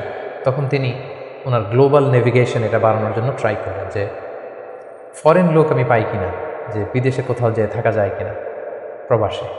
রাসূল সাল্লাল্লাহু আলাইহি ওয়াসাল্লাম তখন হজের মৌসুমটাকে বেছে নিলেন, কারণ হজে মক্কায় হাজার হাজার লোক চারদিক থেকে আসতো এবং হজের মৌসুমগুলোতে আবু জাহেল, উতবা, শাইবা, ওয়ালিদ ইবনে মুগীরা তারা মক্কায় প্রবেশের যে প্রধান ফটক বা গেটে সেখানে দাঁড়িয়ে হাজিদেরকে বলতো, খবরদার, মক্কার যেখানে মনে চায় যাও, মানাসিকুল হজ পালন করো, কিন্তু মক্কায় একজন পাগল আছে, তার নাম মুহাম্মদ, তার কাছে যেও না, সে এমন কথা বলবে তোমাকেও পাগল বানায় ফেলবে। আমরা জানি যে আল ইনসানু হারিসুন আলা মা মুনিআ, মানুষকে যেটা থেকে বারণ করা হয় মানুষের সেটার ব্যাপারে আগ্রহ থাকে বেশি। সবাই তখন মক্কায় যে খুঁজতে আরম্ভ করলো যে কে এই মুহাম্মদ। যারাই রাসূল সাল্লাল্লাহু আলাইহি ওয়াসাল্লামের কাছে আসতো, রাসূল সাল্লাল্লাহু আলাইহি ওয়াসাল্লাম তাদেরকে আল্লাহ নাজিল করা কোরআন তেলাওয়াত শোনায় দিতেন এবং রাসূল সাল্লাল্লাহু আলাইহি ওয়াসাল্লামের কণ্ঠে কোরআন তেলাওয়াত শুনে এরকম অনেক ভিনদেশী মুসলমান হয়ে গিয়েছিল। সুবহানাল্লাহ। কিন্তু রাসূল সাল্লাল্লাহু আলাইহি ওয়াসাল্লামের তো একটা সেটেলমেন্ট লাগবে। কোথায় যাবেন তিনি মিনাতে এবং আকাবাতে খুঁজতে আরম্ভ করলেন। নবুয়তির 11তম বছরে খুঁজতে খুঁজতে হঠাৎ মিনার একটা টেন্টে, তাঁবুতে তিনি ঢুকলেন। 6 জন লোক সেখানে বসা। রাসূল সাল্লাল্লাহু আলাইহি ওয়াসাল্লাম জিজ্ঞেস করলেন, তোমরা কারা? তারা বলল, আমরা খাজরাজ গোষ্ঠীর মানুষ, ইয়াসরিব আমাদের বাড়ি। মদিনার পূর্ব নাম ছিল ইয়াসরিব। তাদের সংখ্যা ছিল মাত্র 6 জন। সুবহানাল্লাহ। আসলে পৃথিবীতে যত বড় কাজ হয়েছে, যত বিপ্লব হয়েছে, এগুলো কিন্তু হয়েছে সামান্য কয়েকজন লোক থেকে শুরু হয়েছে, পরে এটা বিপ্লবের রূপ নিয়েছে। এই যে দেখেন ইমানের বীজ আল্লাহ তাআলা কিভাবে এই 6 জন লোকের মাধ্যমে মদিনাতে পৌঁছাবে। রাসূল সাল্লাল্লাহু আলাইহি ওয়াসাল্লাম বললেন, তোমরা খাজরাজের 6 জন? কোন খাজরাজ, কোন ইয়াসরিব? ওই যে ইয়াসরিবের পাশে ইহুদিরা বাস করে? তারা বললেন হ্যাঁ। রাসূল সাল্লাল্লাহু আলাইহি ওয়াসাল্লাম বললেন, তোমাদের কি কিছু সময় হবে, আমি তোমাদের কিছু শোনাবো? তারা বললেন হ্যাঁ, শোনান। রাসূল সাল্লাল্লাহু আলাইহি ওয়াসাল্লাম কোরআনের আয়াত তেলাওয়াত করলেন। তারা যতই শুনতে লাগলো অভিভূত হতে লাগলো, মোহিত হতে লাগলো। রাসূল সাল্লাল্লাহু আলাইহি ওয়াসাল্লামের হাতে হাত রেখে শাহাদা করে তারা মুমিন হয়ে গেল। এবং রাসূল সাল্লাল্লাহু আলাইহি ওয়াসাল্লাম বললেন, যাও, তোমরা এই কোরআনের কথা, আমি যে নবী, আমি যে শেষ নবী, এই কথা তোমাদের লোকালয়ে, তোমাদের জনপদে যেয়ে তোমরা বল। এবং তারা যে ইয়াসরিবে ফিরে যেয়ে আরও 6 জনকে নিয়ে পরের বছর আসলো। নবুয়তির 12তম বৎসর রাসূল সাল্লাল্লাহু আলাইহি ওয়াসাল্লাম খুঁজে খুঁজে হাজিদের তাঁবু খুঁজে খুঁজে সেই 12 জনের তাঁবুতে গেলেন এবং তারা 12 জন রাসূল সাল্লাল্লাহু আলাইহি ওয়াসাল্লামের হাতে হাত রেখে একটা শপথ করেছিলেন। এটাকে বলা হয় বাইআতুল আকাবা আল উলা, আকাবার প্রথম শপথ। মিনার পাশেই যে পাহাড় বেষ্টিত এরিয়া, এটাকে আকাবা বলে। এই আকাবার প্রথম শপথে 12 জন তারা রাসূল সাল্লাল্লাহু আলাইহি ওয়াসাল্লামের হাতে হাত রেখে শপথ করলো যে নবী, আপনি যা বলেন আমরা তাই শুনব, আপনি যে আদেশ দেন সেটাই আমরা মাথা পেতে নেব। রাসূল সাল্লাল্লাহু আলাইহি ওয়াসাল্লাম খুশি হলেন, তার হৃদয়ে আশার সঞ্চার হলো যে না, হয়তো ইয়াসরিবে আমি চলে যেতে পারবো। এবং এই 12 জনকে সাথে করে রাসূল সাল্লাল্লাহু আলাইহি ওয়াসাল্লাম মক্কার একজন নও-মুসলিম সাহাবীকে পাঠালেন, যার নাম হচ্ছে মুসআব। বললেন যে মুসআব, তুমি অন বিহাফ অফ মি কোরআনের আয়াতগুলো, ইসলামের যে বিধানগুলো এসেছে, এগুলো এই 12 জনের সাথে তুমি ইয়াসরিবে চলে যাও as a brand ambassador of Islam. ইসলামের প্রথম অ্যাম্বাসেডর হিসেবে তিনি মক্কা থেকে মদিনায় গিয়েছিলেন। এবং মুসআব ছিলেন খুব ড্যাশিং চেহারার একজন সাহাবী। তার আতরের ঘ্রাণ, যে দামি পারফিউম তিনি ইউজ করতেন, এটা শুকে এই ঘ্রাণ যারা পেয়েছে তারা বিমোহিত হয়েছে সবসময়। দেখেন একজন দায়ীর কোয়ালিটি কিন্তু এটা, তাকে খুব স্মার্ট হতে হবে। রাসূল সাল্লাল্লাহু আলাইহি ওয়াসাল্লামের খুব চমৎকার সিলেকশন, তিনি মুসআব ইবনে উমাইরকে কাজের জন্য সিলেক্ট করেছেন। এই 12 জনকে নিয়ে মুসআব রাদিয়াল্লাহু তাআলা আনহু তিনি ইয়াসরিবে ফিরে গেলেন এবং তিনি অল্প কিছুদিনের ব্যবধানে কয়েকশো মানুষকে মুসলিম বানিয়ে ফেলেন। সুবহানাল্লাহ। ইসলামের বাণী তিনি প্রচার করে ফেলেন এবং রাসূল সাল্লাল্লাহু আলাইহি ওয়াসাল্লাম তখন নও-মুসলিম যারা অবশিষ্ট ছিল তাদের সবাইকে ইয়াসরিবে চলে যেতে বললেন। যেহেতু মুসআব রাদিয়াল্লাহু তাআলা আনহু সেখানে যে একটা গ্রাউন্ড তৈরি করেছেন, সেখানে মুসলমান দল ভারী হতে শুরু করেছে, রাসূল সাল্লাল্লাহু আলাইহি ওয়াসাল্লাম মুসলিম সাহাবীদেরকে ওখানে পাঠালেন। এবং তার পরের বছর নবুয়তির 13তম বৎসরে আবার সেই মিনার হাজি ক্যাম্পে রাসূল সাল্লাল্লাহু আলাইহি ওয়াসাল্লাম অপেক্ষা করলেন যে দেখি মুসআব ইবনে উমাইর এবং সেই 12 জন তারা কি করে। তারা 13তম বৎসরে 75 জন নিয়ে 75% তারা নিয়ে রাসূল সাল্লাল্লাহু আলাইহি ওয়াসাল্লামের হাতে বায়াত গ্রহণ করেছে। এবং সম্মানিত সুদী, এবারের বায়াতটা ছিল পলিটিক্যাল বাইয়া। নবুয়তের 12তম বৎসরে 12 জন সাহাবী, যারা 12 জন শপথ নিয়েছিল, সেটা ছিল বাইয়াতুল আকাবাল উলা।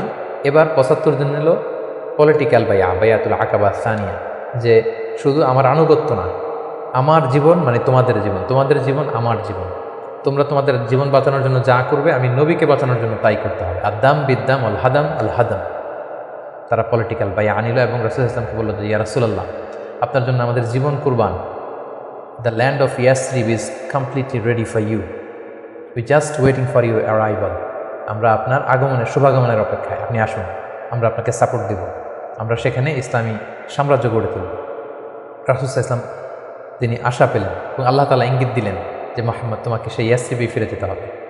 রাসূল ইসলাম বললেন, তোমাদের মধ্যে থেকে আমি 12 জনকে নাকিব বানাতে চাই, 12 জন লিডার, তোমরা যে ইসলাম প্রচার করবে।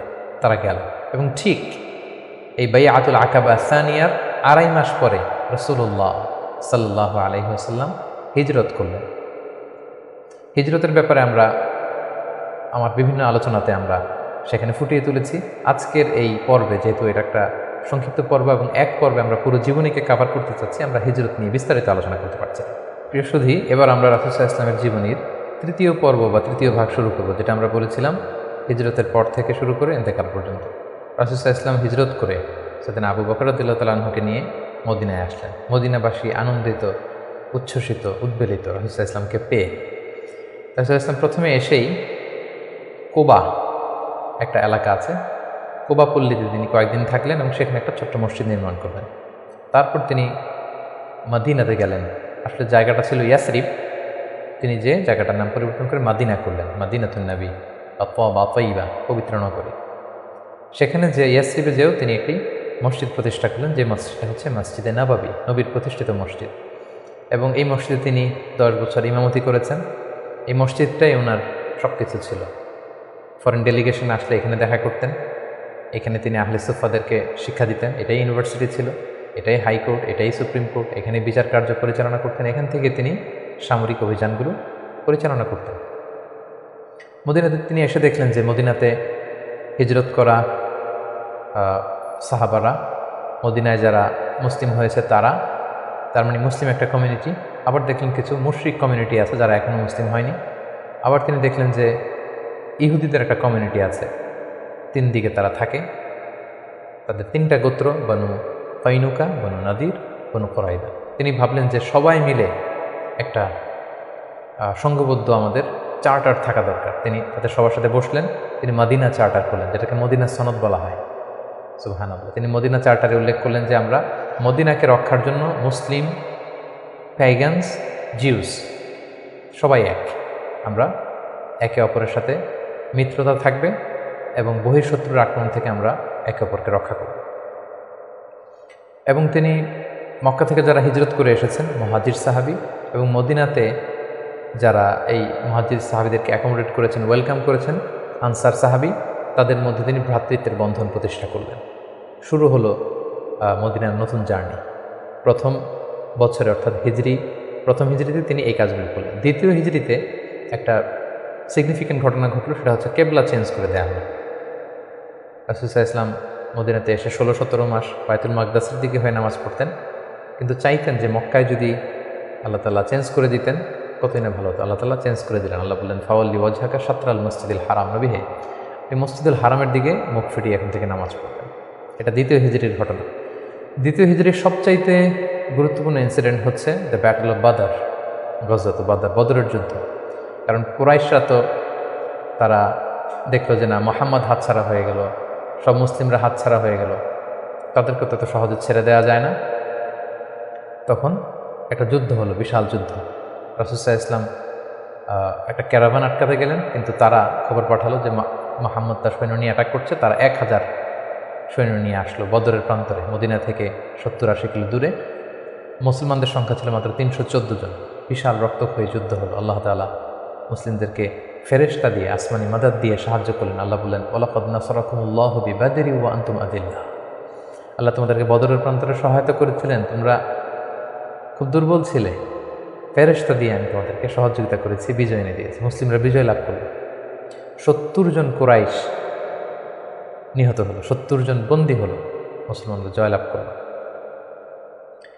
দ্বিতীয় হিজরির আরেকটা ইনসিডেন্ট হচ্ছে, আমি বলেছি যে 3টা জিউস ট্রাইব, ইহুদি গোত্র ছিল। এর মধ্যে একটা গোত্র কাইনুকা, তারা এক মুসলিম নারীকে তার শ্লীলতাহানি করে এবং তারা চুক্তি ভঙ্গ করে। পরে রাসূল সাল্লাল্লাহু আলাইহি ওয়াসাল্লাম তাদেরকে অবরোধ করলেন এবং মদিনা থেকে বের করে দিলেন, এক্সাইল দিলেন, নির্বাসন। কারণ কি ছিল? তারা চুক্তি ভঙ্গ করেছে। রাসূল সাল্লাল্লাহু আলাইহি ওয়াসাল্লাম কখনো আগ বাড়িয়ে কারোর সাথে বিরোধিতায় জড়াননি, শান্তি নষ্ট করেননি। তিনি মদিনায় যে একটা শান্তিময় সাম্রাজ্য গঠন করবার জন্য মদিনা চার্টার করেছেন, মদিনা সনদ আমরা যেটা বলেছি। কিন্তু সর্বপ্রথম এটা ভঙ্গ করলো কারা? বনু কাইনুকা নামে যে ইহুদি গোত্র আছে তারা। ফলে রাসূল সাল্লাল্লাহু আলাইহি ওয়াসাল্লাম তাদেরকে নির্বাসন দিলেন। এবং দ্বিতীয় হিজরিতে রোজার বিধান এবং জাকাতের বিধানকে ফরজ করা হয়। তৃতীয় হিজরির সবচেয়ে গুরুত্বপূর্ণ ঘটনা হচ্ছে উহুদের যুদ্ধ। কারণ 1 বছর আগে দ্বিতীয় হিজরিতে কুরাইশদের 70 জন নিহত হয়েছে, 70 জন বন্দী হয়েছে। তাদের যেই ক্ষত, ঘা, এটা শুকায়নি। সেটা শোধ নেওয়ার জন্য, প্রতিশোধ নেওয়ার জন্য তারা আসলে 3000 সৈন্য নিয়ে, মুসলিমরা ছিল মাত্র 1000। ইনিশিয়ালি রাসূল সাল্লাল্লাহু আলাইহি ওয়াসাল্লামের কিছু দিক নির্দেশনা অমান্য করার কারণে মুসলিমরা পরাজিত হতে আরম্ভ করলো, কিন্তু শেষের দিকে তারা আবার যুদ্ধে একটা ব্যালেন্স তৈরি করল।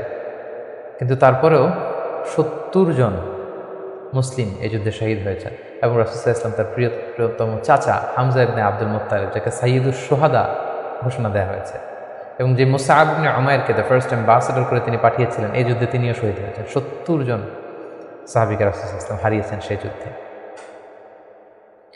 তৃতীয় হিজরিতে রাসূল সাল্লাল্লাহু আলাইহি ওয়াসাল্লাম হাফসা রাদিয়াল্লাহু তাআলা আনহাকে বিয়ে করেন, জাইনাব বিনতে খুজাইমাকে বিয়ে করেন।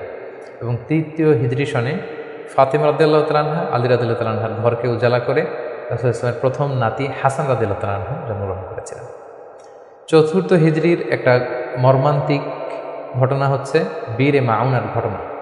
নাজদ থেকে কিছু লোক এসে রাসূল সাল্লাল্লাহু আলাইহি ওয়াসাল্লামকে বললেন, আপনি কিছু সাহাবাকে, কারি সাহাবাকে, হাফেজ সাহাবাদেরকে আমাদের সাথে পাঠান, তারা নজদে এসে আমাদেরকে ইসলাম শেখাবে। রাসূল সাল্লাল্লাহু আলাইহি ওয়াসাল্লাম 70 জন কারি সাহাবাকে বিশ্বাস করে পাঠিয়েছিলেন যে তাদেরকে নিয়ে যাও, তারা ইসলাম শেখাবে। কিন্তু তারা বিশ্বাসঘাতকতা করে এই সাহাবীদেরকে হত্যা করেছিল। এটা বীরে মাউনার ঘটনা। রাসূল সাল্লাল্লাহু আলাইহি ওয়াসাল্লাম অত্যন্ত মর্মাহত হয়েছিলেন। এবং চতুর্থ হিজরির আরেকটা ঘটনা হচ্ছে যে বনু নাদির, ইহুদিদের যে দ্বিতীয় গোষ্ঠী, বনু নাদিরকে রাসূল সাল্লাল্লাহু আলাইহি ওয়াসাল্লাম নির্বাসন দিয়েছিলেন, মদিনা থেকে বের করে দিয়েছিলেন। কারণ কি? একই ঘটনা, বিশ্বাসঘাতকতা, ট্রেচারি, বিশ্বাসঘাতকতার কারণে। রাসূল সাল্লাল্লাহু আলাইহি ওয়াসাল্লাম আবু বকর, ওমর ফারুককে নিয়ে রক্তপণ কালেকশন করবার জন্য সেখানে গিয়েছিলেন এবং তারা বলল যে হ্যাঁ, আমরা এটাতে অংশগ্রহণ করবো, আপনি আসুন। কিন্তু তারা প্ল্যান করে রেখেছিল যে রাসূল সাল্লাল্লাহু আলাইহি ওয়াসাল্লামকে এমন একটা ঘরের নিচে বসাবেন যেই ঘরের উপর থেকে একজন ইহুদি বড় একটা পাথরের খণ্ড রাসূল সাল্লাল্লাহু আলাইহি ওয়াসাল্লামের মাথায় নিক্ষেপ করবেন, যাতে রাসূল সাল্লাল্লাহু আলাইহি ওয়াসাল্লাম সেখানে নিহত হন। এই প্ল্যান করে রাসূল সাল্লাল্লাহু আলাইহি ওয়াসাল্লামকে ঠিক ওই লোকেশনে যখন ডাকলেন, রাসূল সাল্লাল্লাহু আলাইহি ওয়াসাল্লাম যাচ্ছিলেন, দ্য মেইন টাইম আল্লাহ তাআলা রাসূল সাল্লাল্লাহু আলাইহি ওয়াসাল্লামকে সব জানিয়ে দিলেন তাদের কনস্পাইরেসি। জিবরাইল আলাইহিস সালাম বললেন, ইয়া রাসূলুল্লাহ, এই মুহূর্তে এখান থেকে আপনি চলে যান মদিনায়। মদিনায় আসলেন, এসে বিশাল বাহিনী গঠন করে বনু নাদিরকে তিনি ঘেরাও করলেন এবং তাদেরকে এই এলাকা থেকে উৎখাত করলেন এই বিশ্বাসঘাতকতার কারণে। যেহেতু মদিনা চার্টার ছিল, একে অপরের শুভ কামনা করবে, শুভাকাঙ্ক্ষী হবে, মিত্র হিসেবে কাজ করবে, কিন্তু তারা রাসূল সাল্লাল্লাহু আলাইহি ওয়াসাল্লামকে হত্যার ষড়যন্ত্র করেছে। তাদেরকে রাসূল সাল্লাল্লাহু আলাইহি ওয়াসাল্লাম এখান থেকে বের করে দিলেন। এবং চতুর্থ হিজরিতে মদকে আল্লাহ তাআলা হারাম ঘোষণা করলেন। এটা ছিল একটা গুরুত্বপূর্ণ ঘটনা। পঞ্চম হিজরিতে অনেকগুলো ঘটনা ঘটেছে, এর মধ্যে অন্যতম হচ্ছে বনু মুস্তালিকের যুদ্ধ হয়েছিল। তারা রাসূল সাল্লাল্লাহু আলাইহি ওয়াসাল্লামকে অতর্কিত আক্রমণ করতে চেয়েছিল, রাসূল সাল্লাল্লাহু আলাইহি ওয়াসাল্লাম আগেই তাদেরকে আক্রমণ করে এলাকা দখল করলেন। এবং সেখান থেকে ফিরে আসবার সময় ইফকের যে ঘটনা আমরা জানি, আম্মা জান আয়েশা রাদিয়াল্লাহু তাআলা আনহাকে অপবাদ দেয়া হয়েছিল। সফওয়ান ইবনে মুআত্তাল রাদিয়াল্লাহু তাআলা আনহুর সাথে তার অবৈধ সম্পর্ক আছে বলে মুনাফিকরা ছড়িয়ে দিয়েছিল নাউযুবিল্লাহ। এবং আল্লাহ তাআলা আরশের উপর থেকে তিনি আম্মা জান আয়েশার পবিত্রতা ঘোষণা করেছেন। সুবহানাল্লাহ ওয়া বিহামদিহি। এই ঘটনা পঞ্চম হিজরিতে ঘটেছিল। এবং পঞ্চম হিজরির সবচেয়ে ভয়ানক ঘটনা হচ্ছে আহজাবের যুদ্ধ বা খন্দকের যুদ্ধ। ইহুদি দুইটা গোষ্ঠী তারা যখন মদিনা থেকে নির্বাসিত হলো তাদের বিশ্বাসঘাতকতার কারণে, তারা যে কুরাইশদের লিডারদেরকে ফুসলাতে লাগলো, গাতাফান গোত্রের লিডারদেরকে ফুসলাতে লাগলো, আরবদেরকে ফুসলাতে লাগলো যে মুহাম্মদ কিন্তু তার দলবল নিয়ে দিনকে দিন শক্তিশালী হচ্ছে, এখনই সময়, এবছর যদি আমরা তাকে অ্যাটাক করে পরাহত করতে না পারে আমরা আটকাতে পারবো না। ফুসলাতে প্রভোগ করতে করতে তারা 10,000 সৈন্য জমা করলো এবং তারা প্ল্যান করলো যে আমরা 10,000 অ্যাটাক করব। আর ইহুদিদের একটা গোত্র ছিল বনু কুরাইজা, তারা এখনও পর্যন্ত কোনো চুক্তি ভঙ্গ করেনি, ফলে আপ আনটিল দ্যাট টাইম তাদের সাথে রাসূল সাল্লাল্লাহু আলাইহি ওয়াসাল্লামের সুসম্পর্ক ছিল এক ধরনের। তারা প্ল্যান করলো কোনোভাবে আমরা ভেতর থেকে বিশ্বাসঘাতকতার জন্য বনু কুরাইজাকে আমরা বলবো। তারা সেটাই করলো, 10,000 সৈন্য মদিনাতে অ্যাটাক করলো। তখন রাসূল সাল্লাল্লাহু আলাইহি ওয়াসাল্লাম কী করবেন? এই ছোট্ট বাহিনী নিয়ে তো 10,000 শক্তিশালী বাহিনীকে সামলানো সম্ভব নয়। রাসূল সাল্লাল্লাহু আলাইহি ওয়াসাল্লাম মিটিং করলেন, কনসাল্ট করলেন। সালমান আল ফারিসি তিনি বললেন যে আমরা আমাদের পারস্যে যুদ্ধের অনেকগুলো মাধ্যমের একটা মাধ্যম হচ্ছে ট্রেঞ্চ খনন করি, পরীক্ষা খনন করি। বিশাল মদিনার চারদিকে বিশাল গর্ত করে আমরা এমন পরীক্ষা খনন করব, ফলে তারা মদিনাতে আসতেই পারবে না। আসতে হলে আগে মই দিয়ে নিচে নামতে হবে, তারপরে আবার মই দিয়ে উপরে উঠতে হবে। এই মুহূর্তেই আমরা তীর মেরে তাদেরকে নাস্তানাবুদ করতে পারবো। রাসূল ইসলাম রাজি হলেন। কয়েক কিলোমিটার ব্যাপী মদিনার দুই দিকে এক পাশ থেকে আরেক পাশে বিশাল পরীক্ষা খনন করলেন সব সাহাবা। রাসূল ইসলাম নিজেও এই পরীক্ষা খননের কাজে অংশগ্রহণ করলেন। 10,000 সৈন্যবাহিনী আসলো। তারা ভেতর থেকে বনু কুরাইজাকে বিশ্বাসঘাতকতার জন্য উদ্বুদ্ধ করলো। তারা রাজি হচ্ছিল না, অবশেষে রাজি হলো। রাসূল ইসলাম আল্লাহ সাহায্য চাইলেন যে আল্লাহ, ভেতর থেকে যদি বনু কুরাইজা বিশ্বাসঘাতকতা করে অ্যাটাক করে, বাইরে থেকে ওরা যদি আসে, আমরা তো শেষ হয়ে যাব। আল্লাহ তাআলা এমন তুফান দিলেন, এমন বাতাস দিলেন, এমন ঠান্ডা আবহাওয়া দিলেন, 10,000 সৈন্য, অস্ত্র শস্ত্রে সজ্জিত সৈন্য নাস্তানাবুদ হয়ে লণ্ডভণ্ড হয়ে কে কোথায় গেল, কাদের তাবু ভেঙে কে কোন দিকে ছুটলো, তারা নিজেরও টের পেল। এভাবে আল্লাহ তাআলা এই কনফেডারেটস, এই বিশাল বাহিনীর হাত থেকে রাসূল সাল্লাল্লাহু আলাইহি ওয়াসাল্লামকে মদিনাবাসীকে রক্ষা করলেন। রাসূল সাল্লাল্লাহু আলাইহি ওয়াসাল্লাম এবার তলোয়ার নামিয়ে ফেলতে চাইলেন। জিবরাইল আলাইহিস সালাম বললেন, হে রাসূলুল্লাহ, আপনি যুদ্ধ শেষ করেছেন, আমরা তো করিনি। বনু কুরাইজার কথা কি ভুলে গেছেন? ইহুদিদের যে একটা ট্রাইব, যারা বিশ্বাসঘাতকতা করলো, তাদেরকে অ্যাটাক করলো। রাসূলুল্লাহ সাল্লাল্লাহু আলাইহি ওয়াসাল্লাম ৫ম হিজরিতে এবার বনু কুরাইজাকে অ্যাটাক করলেন। পরে তারা বাধ্য হলো তাদের মিত্র সাদ বিন মুআয রাদিয়াল্লাহু তাআলা আনহু যেটা বলবে এটাই ফায়সালা হবে। দীর্ঘদিন তারা রাসূল সাল্লাল্লাহু আলাইহি ওয়াসাল্লাম তাদেরকে চারদিক থেকে ঘেরাও করে রাখলো। পরে সাদ বিন মুআয বললেন যে এটা বড় বিশ্বাসঘাতকতা, তাদের এই বিশ্বাসঘাতকতা যদি সফল হতো আমরা সবাই মারা যেতাম। সো আমার রায় হচ্ছে তাদের এই বিশ্বাসঘাতকতার শাস্তি হতে হবে অনেক বড়। তাদের মধ্য থেকে যারা মুসলিমদের বিরুদ্ধে তলোয়ার ধরেছে তাদেরকে এক্সিকিউশন করা হবে, তাদের নারীদেরকে বন্দী করা হবে। রাসূল সাল্লাল্লাহু আলাইহি ওয়াসাল্লাম সাদ বিন মুআযের এই পরামর্শকে মেনে নিলেন, এই রায়কে মেনে নিলেন। ৬ষ্ঠ হিজরিতে রাসূলুল্লাহ সাল্লাল্লাহু আলাইহি ওয়াসাল্লাম তিনি স্বপ্ন দেখলেন যে তিনি উমরা করছেন। এবং আমরা জানি নবীদের স্বপ্ন হচ্ছে ওহী। তিনি সাহাবীদের কাছে স্বপ্নের কথা জানালেন। ১৪০০ সাহাবীকে নিয়ে তিনি উমরা করতে গেলেন। কিন্তু আমরা জানি যে উমরা করতে যেতে হবে মক্কায়। মক্কায় তো শত্রুর বসবাস, কুরাইশরা। তারা রাসূল সাল্লাল্লাহু আলাইহি ওয়াসাল্লামকে ঢুকতে দিল না। সাহাবারা বললেন, ইয়া রাসূলুল্লাহ, যুদ্ধের ঘোষণা দিন, আমরা যুদ্ধ করব। রাসূল সাল্লাল্লাহু আলাইহি ওয়াসাল্লাম বললেন, আমি যুদ্ধ করতে আসিনি, আমি উমরা করতে এসেছি। তখন সেখানে রাসূল সাল্লাল্লাহু আলাইহি ওয়াসাল্লাম তাদের সাথে একটা ট্রিটি করলেন, পিস ট্রিটি, যেটাকে ঐতিহাসিকরা হুদায়বিয়া সন্ধি বলা হয়। এটা ৬ষ্ঠ হিজরির জিলকদ মাসে হয়েছিল। সেখানে ট্রিটিতে বলা হয়েছে যে এবছর মুসলমানরা উমরা করতে পারবে না, ফিরে যাবে উমরা ছাড়াই। আগামী বছর আমরা সুযোগ দিব, তবে মাত্র 3 দিনের জন্য আসবে, কোনো অস্ত্র ছাড়া উমরা করে চলে যাবে। সাহাবীরা এটা মানতেই চাচ্ছিলেন। রাসূল সাল্লাল্লাহু আলাইহি ওয়াসাল্লাম বললেন যে থামো, আমরা এটাতেই রাজি। এবং তারা আরও কিছু ধারা দিল এই সন্ধির, যে মক্কা থেকে কেউ যদি মদিনাতে যায় মুসলিম হয়ে, মদিনাবাসী তাদেরকে ফেরত দিতে হবে। কিন্তু মদিনা থেকে কেউ মক্কায় আসলে মক্কাবাসী ফেরত দিতে বাধ্য থাকবে না। আর দুই পক্ষের সাথে যে কেউ অ্যালায়েন্স করতে পারবে। ফলে বনু খুজা গেল রাসূল সাল্লাল্লাহু আলাইহি ওয়াসাল্লামের পক্ষে, বনু বকর গেল কুরাইশদের পক্ষে। এভাবে হুদায়বিয়ার সন্ধিটি হলো। সাহাবারা কেউ মানতে পারল না। রাসূল সাল্লাল্লাহু আলাইহি ওয়াসাল্লাম বললেন, সন্ধি স্বাক্ষরিত হয়ে গিয়েছে, সবাই মাথার চুল হলক করে হালাল হয়ে যাও, আমরা এখন মদিনায় ফিরে যাব। কেউ হালাল হচ্ছিল না। পরে উম্মে সালামা রাদিয়াল্লাহু তাআলা আনহার পরামর্শে রাসূল সাল্লাল্লাহু আলাইহি ওয়াসাল্লাম নিজেই তার পশু জবাই করলেন, নিজের মাথা নিজে হাল্লাক দিয়ে তিনি মাথা মুন্ডন করলেন। ফলে সবাই সেটি করল। সাহাবীদের কাছে মনে হচ্ছিল যে এটা একটা অপমান। ১৪০০ সাহাবী মুসলিম, সাদা এহরামের কাপড় পরে আমরা আসলাম, কিন্তু আমাদেরকে ঢুকতে দেয়া হলো না। রাসূল সাল্লাল্লাহু আলাইহি ওয়াসাল্লাম বললেন, না, এই সন্ধি আল্লাহ তাআলা বলেছেন যে ইন্না ফাতাহনা আলাকা ফাতহাম মুবিনা, নবী হে, তোমাদেরকে আমি বিজয় দিব। এবং চূড়ান্ত বিজয়ের জন্য এই সন্ধিটা গুরুত্বপূর্ণ ছিল। কারণ এখন দাওয়াতি কাজ চারদিকে ছড়িয়ে দেওয়ার জন্য কিছুদিন যুদ্ধ বিগ্রহ বন্ধের দরকার আছে। আল্লাহ তাআলা এই সন্ধির মাধ্যমে কেমন যেন মুসলমানদেরকে সেই ফেভারটি দিলেন, সেই সুযোগটি করে দিলেন। সুবহানাল্লাহ। ৭ম হিজরির গুরুত্বপূর্ণ একটি ঘটনা হচ্ছে খায়বার যুদ্ধ। রাসূল সাল্লাল্লাহু আলাইহি ওয়াসাল্লাম খায়বার বিজয় করলেন। মদিনা থেকে বেশ দূরে ইহুদিদের সেখানে বিশাল পল্লী, বিশাল বসতি, এবং যাদেরকে তিনি নির্বাসন দিয়েছিলেন তারা যে সেখানে বসবাস করছিল, রাসূল সাল্লাল্লাহু আলাইহি ওয়াসাল্লাম খায়বার বিজয় করলেন এবং খায়বার বিজিত হয়েছিল সাইয়েদনা আলী রাদিয়াল্লাহু তাআলা আনহুর হাতে। খায়বার যখন বিজয় হলো, খায়বারের বিশাল ল্যান্ড, খেজুর বাগান রাসূল ইসলাম এগুলো পেলেন এবং চুক্তিতে আসলেন যে খায়বারের ইহুদিরা তারা সারা বছর জুড়ে যতটুকু খেজুর তারা উৎপাদন করবে এবং ফলমূল চাষ করবে তার অর্ধেক মদিনাতে দেওয়া হবে। এবং খায়বার বিজয়ের পর থেকে কিন্তু বেসিকলি মদিনাতে সাহাবাদের একটু অর্থনৈতিক সচ্ছলতা ফিরে আসলো। এবং ইন দ্য মিন টাইম সেই নবুয়তির ৫ম বছরে যখন অত্যাচার হচ্ছিল, জাফর ইবনে আবি তালেব যখন তার সাথে করে রাসূল সাল্লাল্লাহু আলাইহি ওয়াসাল্লাম অনেককে নমুসলিমকে আবিসিনিয়ায় পাঠিয়েছিলেন, খায়বার বিজয়ের পরে রাসূল সাল্লাল্লাহু আলাইহি ওয়াসাল্লাম তাদেরকে নিয়ে আসলেন, তারা সবাই চলে আসলো। এবং এই ৭ম হিজরিতে রাসূল সাল্লাল্লাহু আলাইহি ওয়াসাল্লাম আশেপাশের বড় বড় যে রাজা আছে, কিং আছে, সুপার পাওয়ার আছে, তাদের কাছে তিনি চিঠি লিখে পাঠালেন যে মিন মুহাম্মদ ইলা হিরাকাল আদিমের রোম। এইভাবে সবার কাছে তিনি চিঠি লিখে পাঠালেন যে আসলিম তাসলাম, সালাম আলা মানিত্তাবা আলা হুদা, শান্তি তাদের প্রতি যারা হেদায়েতকে মানে। ফলে ইন্টারন্যাশনাল ইসলামকে পৌঁছানোর একটা সুযোগ কিন্তু ঠিক তখন রাসূল সাল্লাল্লাহু আলাইহি ওয়াসাল্লামের হলো। এবং ৭ম হিজরিতে রাসূল সাল্লাল্লাহু আলাইহি ওয়াসাল্লাম সাহাবাদেরকে নিয়ে উমরা করে আসলেন। এটাকে বলা হয় উমরাতুল কাদা, কারণ আমরা জানি যে ৬ষ্ঠ হিজরিতে তিনি উমরা করতে পারেননি এবং সেই হুদাইবিয়া সন্ধির একটা ধারা ছিল, এবছর ফিরে যেতে হবে, পরের বছর এসে উমরা করবে। রাসূলুল্লাহ সাল্লাল্লাহু আলাইহি ওয়াসাল্লাম পরের বছর যে উমরা করে আসলেন এবং ঠিক সেই বছরই রাসূল সাল্লাল্লাহু আলাইহি ওয়াসাল্লাম মাইমুনা বিনতে হারিস রাদিয়াল্লাহু তাআলা আনহাকে বিয়ে করেছিলেন। ৮ম হিজরিতে যে সমস্ত ঘটনা ঘটেছে তার মধ্যে থেকে অন্যতম হচ্ছে মুতার যুদ্ধ, রোমকদের বিরুদ্ধে অনেক দূরের যুদ্ধ। ৩ জন সেনাপতি রাসূল সাল্লাল্লাহু আলাইহি ওয়াসাল্লাম এখানে ফিক্স করে দিয়েছিলেন, যায়েদ বিন হারিসা, জাফর ইবনে আবি তালেব, আব্দুল্লাহ ইবনে রাওয়াহা। কোনো অভিযানে তিনি ৩ জন সেনাপতি দেননি। এই যুদ্ধে ৩ জনকে তিনি সেনাপতি করলেন। তারা ৩ জনই বুঝতে পেরেছেন যে তারা প্রত্যেকে শহীদ হবে এবং সেটাই ঘটেছিল। রাসূল সাল্লাল্লাহু আলাইহি ওয়াসাল্লাম তাদের জন্য দোয়া করেছিলেন।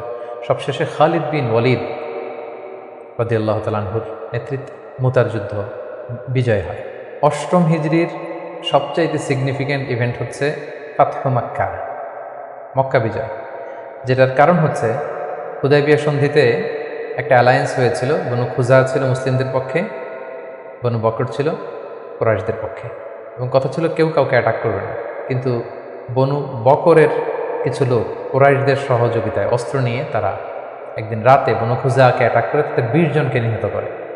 রাসূল সাল্লাল্লাহু আলাইহি ওয়াসাল্লাম এই সন্ধিকে আর অটুট রাখলেন না, এই অপরাধকে বরদাস্ত করলেন না। রাসূল সাল্লাল্লাহু আলাইহি ওয়াসাল্লাম যাতে মাফ করে দেয় এটার জন্য আবু সুফিয়ানকে পাঠানো হয়েছিল, রাসূল সাল্লাল্লাহু আলাইহি ওয়াসাল্লাম মানলেন না। বিশাল এক বাহিনী নিয়ে ১০,০০০ সাহাবীকে নিয়ে তিনি মক্কা অভিমুখে রওনা হলেন এবং তিনি মক্কা বিজয় করলেন। এটাকেই ঐতিহাসিকভাবে ফাতহু মক্কা বলা হয়। রাসূল সাল্লাল্লাহু আলাইহি ওয়াসাল্লাম ফিরে আসলেন নিজের জন্মভূমিতে বিজয়ের বেশে।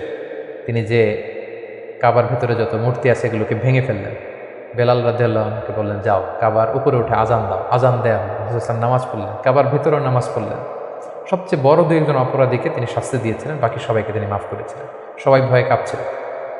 রাসূল সাল্লাল্লাহু আলাইহি ওয়াসাল্লাম বললেন যে লা তাসরিবা আলাইকুমুল ইয়াউম, আজকে তোমাদের প্রতি কোনো আক্রোশ নেই, তোমরা আমাদের ভাই, আমার আত্মীয়, আমরা একই এলাকার লোক। রাসূল সাল্লাল্লাহু আলাইহি ওয়াসাল্লাম ক্ষমা করে দেন এবং রাসূল সাল্লাল্লাহু আলাইহি ওয়াসাল্লামের ক্ষমার এই নমুনা দেখে সবাই মুসলিম হয়ে গেল।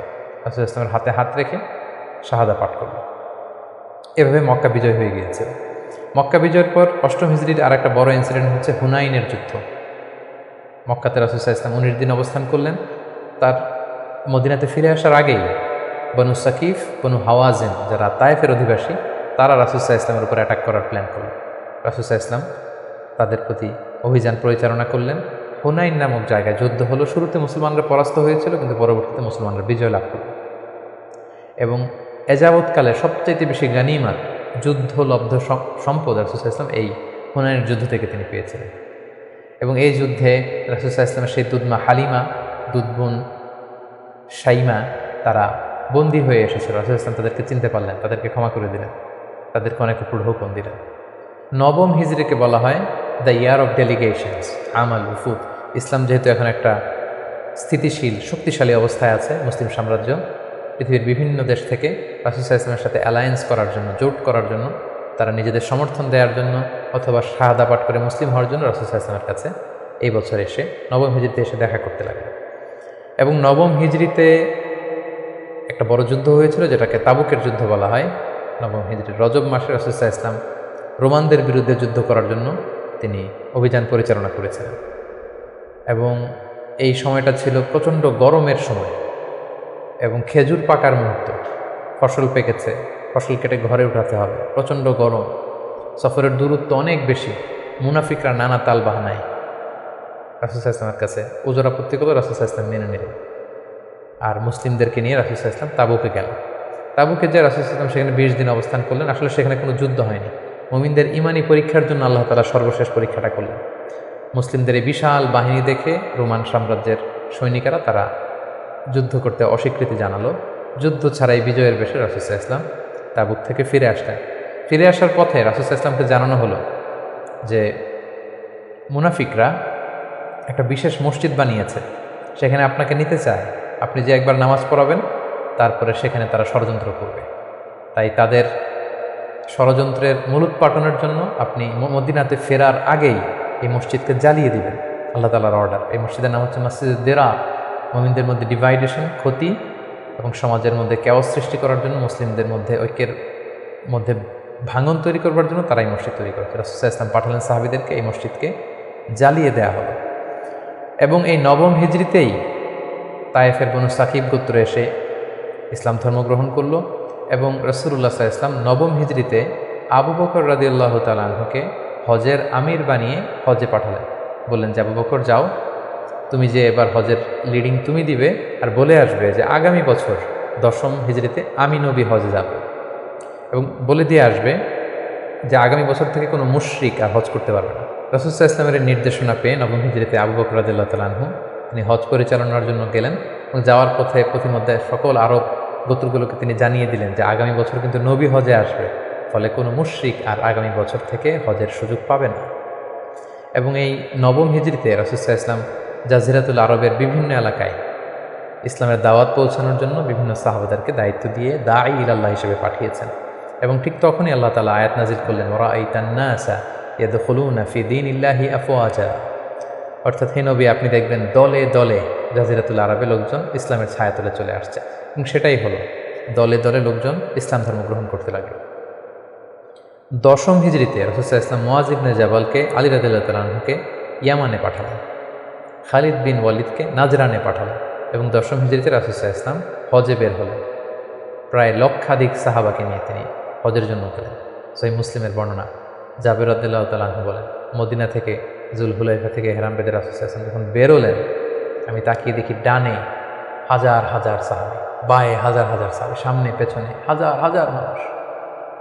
যেখান দিয়ে যাচ্ছে লোকজন রাসূল সাল্লাল্লাহু আলাইহি ওয়াসাল্লামের কাফেলার সাথে হজের জন্য যুক্ত হচ্ছে। রাসূল সাল্লাল্লাহু আলাইহি ওয়াসাল্লামের এই হজটাকে বিদায় হজ বলা হয় এবং এই বিদায় হজে তিনি একটা ঐতিহাসিক ভাষণ দিয়েছিলেন, যেটাকে বিদায় হজের ভাষণ বলা হয়। দিনটা ছিল জুমাবার। রাসূল সাল্লাল্লাহু আলাইহি ওয়াসাল্লাম তিনি আরাফার ময়দানে জিলহজ মাসের 9 তারিখে ঐতিহাসিক ভাষণ দিয়েছিলেন, এই বিদায় হজের ভাষণ, যেখানে তিনি জাহিলিয়াতকে কবর দিয়েছিলেন। জাহিলিয়াতের সব কিছু তিনি সেদিন ড্যামলিশ করেছিলেন। সুদকে তিনি পায়ের নিচে স্থান দিয়েছিলেন এবং সেখানে তিনি মানবতার কথা বলেছেন, উইমেন রাইটসের কথা বলেছেন, নারী অধিকারের কথা, শ্রমিকদেরকে নিয়ে তিনি সেদিন কথা বলেছেন। সেখানে ভ্রাতৃত্বের কথা তিনি বলেছেন, সেখানে শিরকের বিরুদ্ধে তিনি আওয়াজ তুলেছেন। সেই ঐতিহাসিক বিদায় হজের ভাষণে তিনি মানুষদেরকে কল্যাণের পথে আহ্বান করেছেন এবং তিনি বলেছেন আমিরের আনুগত্যের কথা। এভাবে তিনি সেই ঐতিহাসিক ভাষণটি দিয়েছিলেন এবং সবশেষে তিনি বলেছিলেন যে তোমাদের মাঝে আমি 2টি জিনিস রেখে গেলাম। ইঙ্গিত দিচ্ছিলেন যে আমার সময় শেষ হয়ে এসেছে, তোমাদের মাঝে 2টি জিনিস, I have left behind 2 things to you, 2টা জিনিস রেখে গেলাম। এই 2টাকে তোমরা যদি আঁকড়ে ধরো তোমরা কখনো পথভ্রষ্ট হবে না। একটা হচ্ছে কিতাবুল্লাহ, আল্লাহর কিতাব, আর আরেকটা হচ্ছে সুন্নাতা রাসূলিহি, রাসূলের সুন্নাত। এই 2টাকে যারা আঁকড়ে ধরবে তারা কখনো পথভ্রষ্ট হবে না। এবং সেদিন ইসলামকে পরিপূর্ণ করে দেয়া হবে। আয়াত নাজিল হলো, আল ইয়াউমা আকমালতু লাকুম দীনাকুম ওয়া আতমামতু আলাইকুম নি'মাতি ওয়া রাদিতু লাকুমুল ইসলামা দীনা। হে নবী, আজকে তোমার দিনকে, তোমাদের জন্য দিনকে আমি পরিপূর্ণ করলাম, তোমার প্রতি আমার নেয়ামতের বাড়িধারাকে পরিপূর্ণ করলাম এবং ইসলামকে তোমাদের জন্য দিন হিসেবে দিয়ে আমি আল্লাহ সন্তুষ্ট হলাম। এটাই ছিল রাসূল সাল্লাল্লাহু আলাইহি ওয়াসাল্লামের সেই ঐতিহাসিক বিদায় হজের ভাষণ এবং সেটি ঘটেছিল 10ম হিজরিতে। হজ শেষ করে রাসূল সাল্লাল্লাহু আলাইহি ওয়াসাল্লাম মদিনাতে এসে তিনি রোমানদের বিরুদ্ধে যুদ্ধের জন্য রাসূল সাল্লাল্লাহু আলাইহি ওয়াসাল্লামের একজন প্রিয় সাহাবী উসামা বিন যায়েদ রাদিয়াল্লাহু তাআলা আনহুকে নেতা করে পাঠিয়েছিলেন। কিন্তু তিনি যেতে পারেননি। মদিনা থেকে বের হওয়ার কিছুদিন পরই তিনি শুনতে পেলেন যে রাসূল সাল্লাল্লাহু আলাইহি ওয়াসাল্লাম অসুস্থ। 11 হিজরির কথা। রাসূল সাল্লাল্লাহু আলাইহি ওয়াসাল্লাম অত্যন্ত অসুস্থ হয়ে পড়লেন এবং সেই অসুস্থতা থেকে তিনি আর সুস্থ হয়ে উঠলেন না এবং সেই অসুস্থতার কারণে রাসূল সাল্লাল্লাহু আলাইহি ওয়াসাল্লাম ইন্তেকাল করলেন। হিজরি 11 সনে রবিউল আউয়াল মাসের 12 তারিখ সোমবার রাসূলুল্লাহ সাল্লাল্লাহু আলাইহি ওয়াসাল্লাম এই পৃথিবী থেকে বিদায় নিলেন এবং তিনি আম্মাজান আয়েশা রাদিয়াল্লাহু তাআলা আনহার কোলের মধ্যে মাথা রেখে আম্মাজান আয়েশা রাদিয়াল্লাহু তাআলা আনহার ঘরের ভেতরে তিনি ইন্তেকাল করেছিলেন। ইন্তেকালের আগে তিনি বারবার বেহুশ হয়ে যাচ্ছিলেন এবং পানি আনতে বলছিলেন। পানির মধ্যে হাত ঢুকিয়ে তিনি চেহারার মধ্যে পানি লাগাচ্ছিলেন আর বলছিলেন, ইন্না লিল মাউতি লা সাকারাত, হায়রে মৃত্যুর এতই যন্ত্রণা, মৃত্যুর এত কষ্ট। রাসূল সাল্লাল্লাহু আলাইহি ওয়াসাল্লাম আম্মাজান আয়েশা রাদিয়াল্লাহু তাআলা আনহার হাতে মেসওয়াক দেখে, তার শ্যালক যখন মেসওয়াক করছিল তিনি সেখানে ফেল করে তাকিয়েছিলেন। আম্মাজান আয়েশা বুঝতে পেরেছিলেন যে তিনি মেসওয়াক করবেন। তিনি নিজ হাতে মেসওয়াকটি নিয়ে চিবিয়ে নরম করে রাসূল সাল্লাল্লাহু আলাইহি ওয়াসাল্লামের মুখে দিয়েছিলেন। তিনি ইন্তেকালের আগে মেসওয়াক করেছিলেন এবং তিনি ইন্তেকালের আগে বলেছিলেন, আসসালাত আসসালাত, উম্মতেরা নামাজ নামাজ, নামাজকে তোমরা ভুলে যেও না। ওমা মালাকাত আইমানুকুম, এবং তোমাদের কর্মচারীদের প্রতি, শ্রমিকদের প্রতি তোমরা অবিচার করো না। এই কথাগুলো বলে তিনি সর্বশেষ যে বাক্যটি উচ্চারণ করেছিলেন সেটি হচ্ছে, মা আল্লাযীনা আনআমা আল্লাহু আলাইহিম মিনান নাবিয়্যিন ওয়াস সিদ্দীকিন ওয়াস শুহাদাই ওয়াস সালিহিন, অর্থাৎ হে আল্লাহ, নবী, সিদ্দিক, শুহাদা, সালেহ তাদের সাথে যেন আমি থাকি। আল্লাহুম্মা ইলা রাফিকিল আ'লা, আমি আমার প্রিয়তম বন্ধু আল্লাহ তাআলার কাছে ফিরে যাই। এই কথা বলেই তিনি নিস্তব্ধ হয়ে গিয়েছেন এবং গোটা উম্মাকে দুঃখের সাগরে ভাসিয়ে খাতামুন নাবিয়্যিন সাইয়্যিদুল মুরসালিন রাহমাতাল লিল আলামিন তিনি তার শেষ নিঃশ্বাস ত্যাগ করেন। এবং নবীরা যেখানে মারা যায় সেই জায়গাটি পবিত্র। নবীরা যেখানে ইন্তেকাল করেন সেখানেই তাদেরকে কবরস্থ করা হয়। রাসূল সাল্লাল্লাহু আলাইহি ওয়াসাল্লামকে আম্মাজান আয়েশা রাদিয়াল্লাহু তাআলা আনহার ঘরেই কবরস্থ করা হয়েছে এবং আজও মসজিদে নববীর পাশে সবুজ মিম্বারের নিচে পেয়ারা নবী আল্লাহর হাবিব সাল্লাল্লাহু আলাইহি ওয়াসাল্লাম মুহাম্মদ রাসূলুল্লাহ সাল্লাল্লাহু আলাইহি ওয়াসাল্লাম সেখানে শায়িত আছে। সম্মানিত সুধী, এ পর্যায়ে আমরা খুব সংক্ষিপ্ত পরিসরে রাসূল সাল্লাল্লাহু আলাইহি ওয়াসাল্লামের জীবনী থেকে আমরা কিছু লাইফ লেসন নিয়ে আসবো যে আমরা কী শিখতে পারি রাসূল সাল্লাল্লাহু আলাইহি ওয়াসাল্লামের জীবনী থেকে। প্রথম যেই লেসনটা আমরা উল্লেখ করতে চাই সেটা হচ্ছে, রাসূল সাল্লাল্লাহু আলাইহি ওয়াসাল্লাম খুব বড় মনের মানসিকতার অধিকারী ছিলেন, বড় হৃদয়ের অধিকারী ছিলেন। তিনি সবার জন্য ছিলেন। He use to think beyond the narrow borders. তিনি বড় হৃদয়ের অধিকারী ছিলেন, কখনো ন্যারো মাইন্ডেড ছিলেন না। উনি সবাইকে অ্যাকোমোডেট করতে চাইতেন। এই জন্য আল্লাহ তাআলা বলেছেন যে, ওমা আরসালনাকা ইল্লা রাহমাতাল লিল আলামিন, হে নবী, আপনাকে আমি গোটা বিশ্ববাসীর জন্য রহমত করে প্রেরণ করেছি। তিনি শুধু আমাদের জন্য রহমত নন, মুসলিমদের জন্য রহমত নন, শুধু মুসল্লিদের জন্য রহমত নন, তিনি আলামিন, বিশ্ববাসীর জন্য রহমত। He is for all and his teaching is for all. রাসূল সাল্লাল্লাহু আলাইহি ওয়াসাল্লামের শিক্ষা, দিক নির্দেশনা, তার দেয়া হেদায়েত, এগুলো সবার জন্য। এটা আমরা জানতে পারলাম।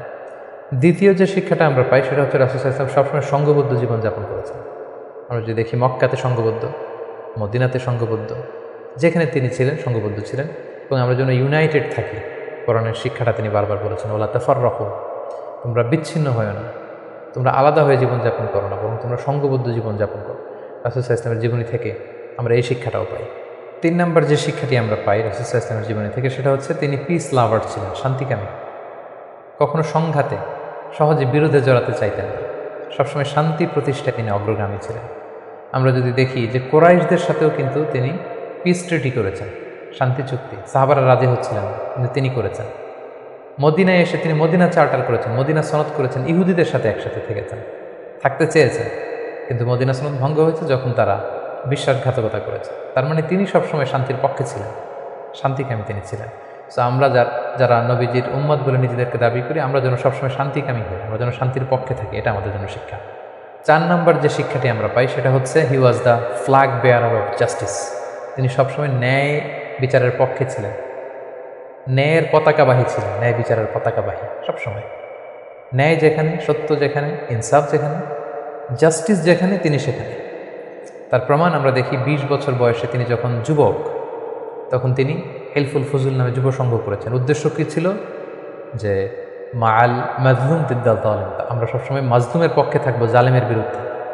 কোনো জালেম যেন কোনো ব্যবসায়ীকে, ভিনদেশিকে, কাউকে যেন ঠকাতে না পারে, মাজলুমের পক্ষে লড়বার জন্য তিনি এটা করেছেন। তার মানে ইনসাফ, জাস্টিস, ন্যায় পরায়ণতার পক্ষে তিনি সবসময় কাজ করেছেন। সো আমরা যেন সবসময় ন্যায় পরায়ণতার পক্ষে থাকি, এটাই আমাদের জন্য শিক্ষা। 5 নম্বর যে ব্যাপারটা আমরা দেখি যে রাসূল সাল্লাল্লাহু আলাইহি ওয়াসাল্লামের পুরো জীবনীটা যদি আপনারা খেয়াল করেন, 40 বছর, তারপরে নবুয়তির 13 বছর, তারপর মদিনাতে 10 বছর, আমরা যদি দেখি যে সবসময় রাসূল সাল্লাল্লাহু আলাইহি ওয়াসাল্লাম একটা স্ট্রাগলের মধ্য দিয়ে গিয়েছেন। তিনি আল্লাহর নবী, শুধু নবী নয়, শ্রেষ্ঠ নবী, আল্লাহর হাবিব, তার কাছে কোরআন নাজিল হয়েছে, তার কাছে ওহী আসতো, আল্লাহর সরাসরি সাহায্য তিনি পেয়েছেন, আল্লাহর সাথে কথা বলতেন, কথা বলেছেন। তারপরেও তার জীবন কিন্তু স্ট্রাগল মুক্ত ছিল না, সবসময় তিনি স্ট্রাগলের মধ্য দিয়েছিলেন। আমরা একটু স্ট্রাগল করলে হতাশ হয়ে পড়ি, একটু বিপদে পড়লে হতাশ হয়ে পড়ি। আমরা যদি রাসূলের জীবনী দেখি তাহলে আমরা বুঝতে পারবো না, হতাশ হওয়া যাবে না, ধৈর্য ধারণ করতে হবে, কারণ struggle is the part of our life. আমার নবী স্ট্রাগল করেছেন, তিনি সংগ্রাম করেছেন, সো সংগ্রাম আমাদের জীবনের অংশ। এই শিক্ষাটা আমরা পাই। 6 নম্বর যে শিক্ষাটি আমরা পাই সেটা হচ্ছে রাসূল সাল্লাল্লাহু আলাইহি ওয়াসাল্লাম ব্যক্তিগত জীবনে অত্যন্ত সৎ ছিলেন। ট্রুথফুলনেস ছিল ওনার গুণ, ট্রাস্টওয়ার্দিনেস অর্থাৎ সত্যবাদিতা এবং আমানতদারিতা। যে কারণে যে কুরাইশরা রাসূল সাল্লাল্লাহু আলাইহি ওয়াসাল্লামের বিরোধিতা করত, তারাই রাসূল সাল্লাল্লাহু আলাইহি ওয়াসাল্লামকে উপাধি দিয়েছিল আস-সাদিক আল আমিন, সত্যবাদী, আমানতদার। এবং তিনি যখন সাফা পাহাড়ের উপরে দাঁড়িয়ে বলেছেন, আমি একটা তথ্য দিলে বিশ্বাস করবে? সবাই বললেন, হ্যাঁ অবশ্যই করব, কারণ আমরা তো কখনো তোমার কাছ থেকে মিথ্যা বলতে শুনিনি। সুবহানাল্লাহ, চিন্তা করেন, নিজের জাতিগোষ্ঠীর এত বড় অ্যাকনোলেজমেন্ট, সবাই এক স্বরে বলে উঠল, মা জাররাবনা আলাইকা ইল্লা সিদকা, সত্য ছাড়া মিথ্যা তো কখনো শুনিনি। যেদিন তিনি হিজরত করবেন সেদিন তিনি তার ঘরে রাসূল সাল্লাল্লাহু আলাইহি ওয়াসাল্লাম আলী রাদিয়াল্লাহু তাআলা আনহুকে রেখে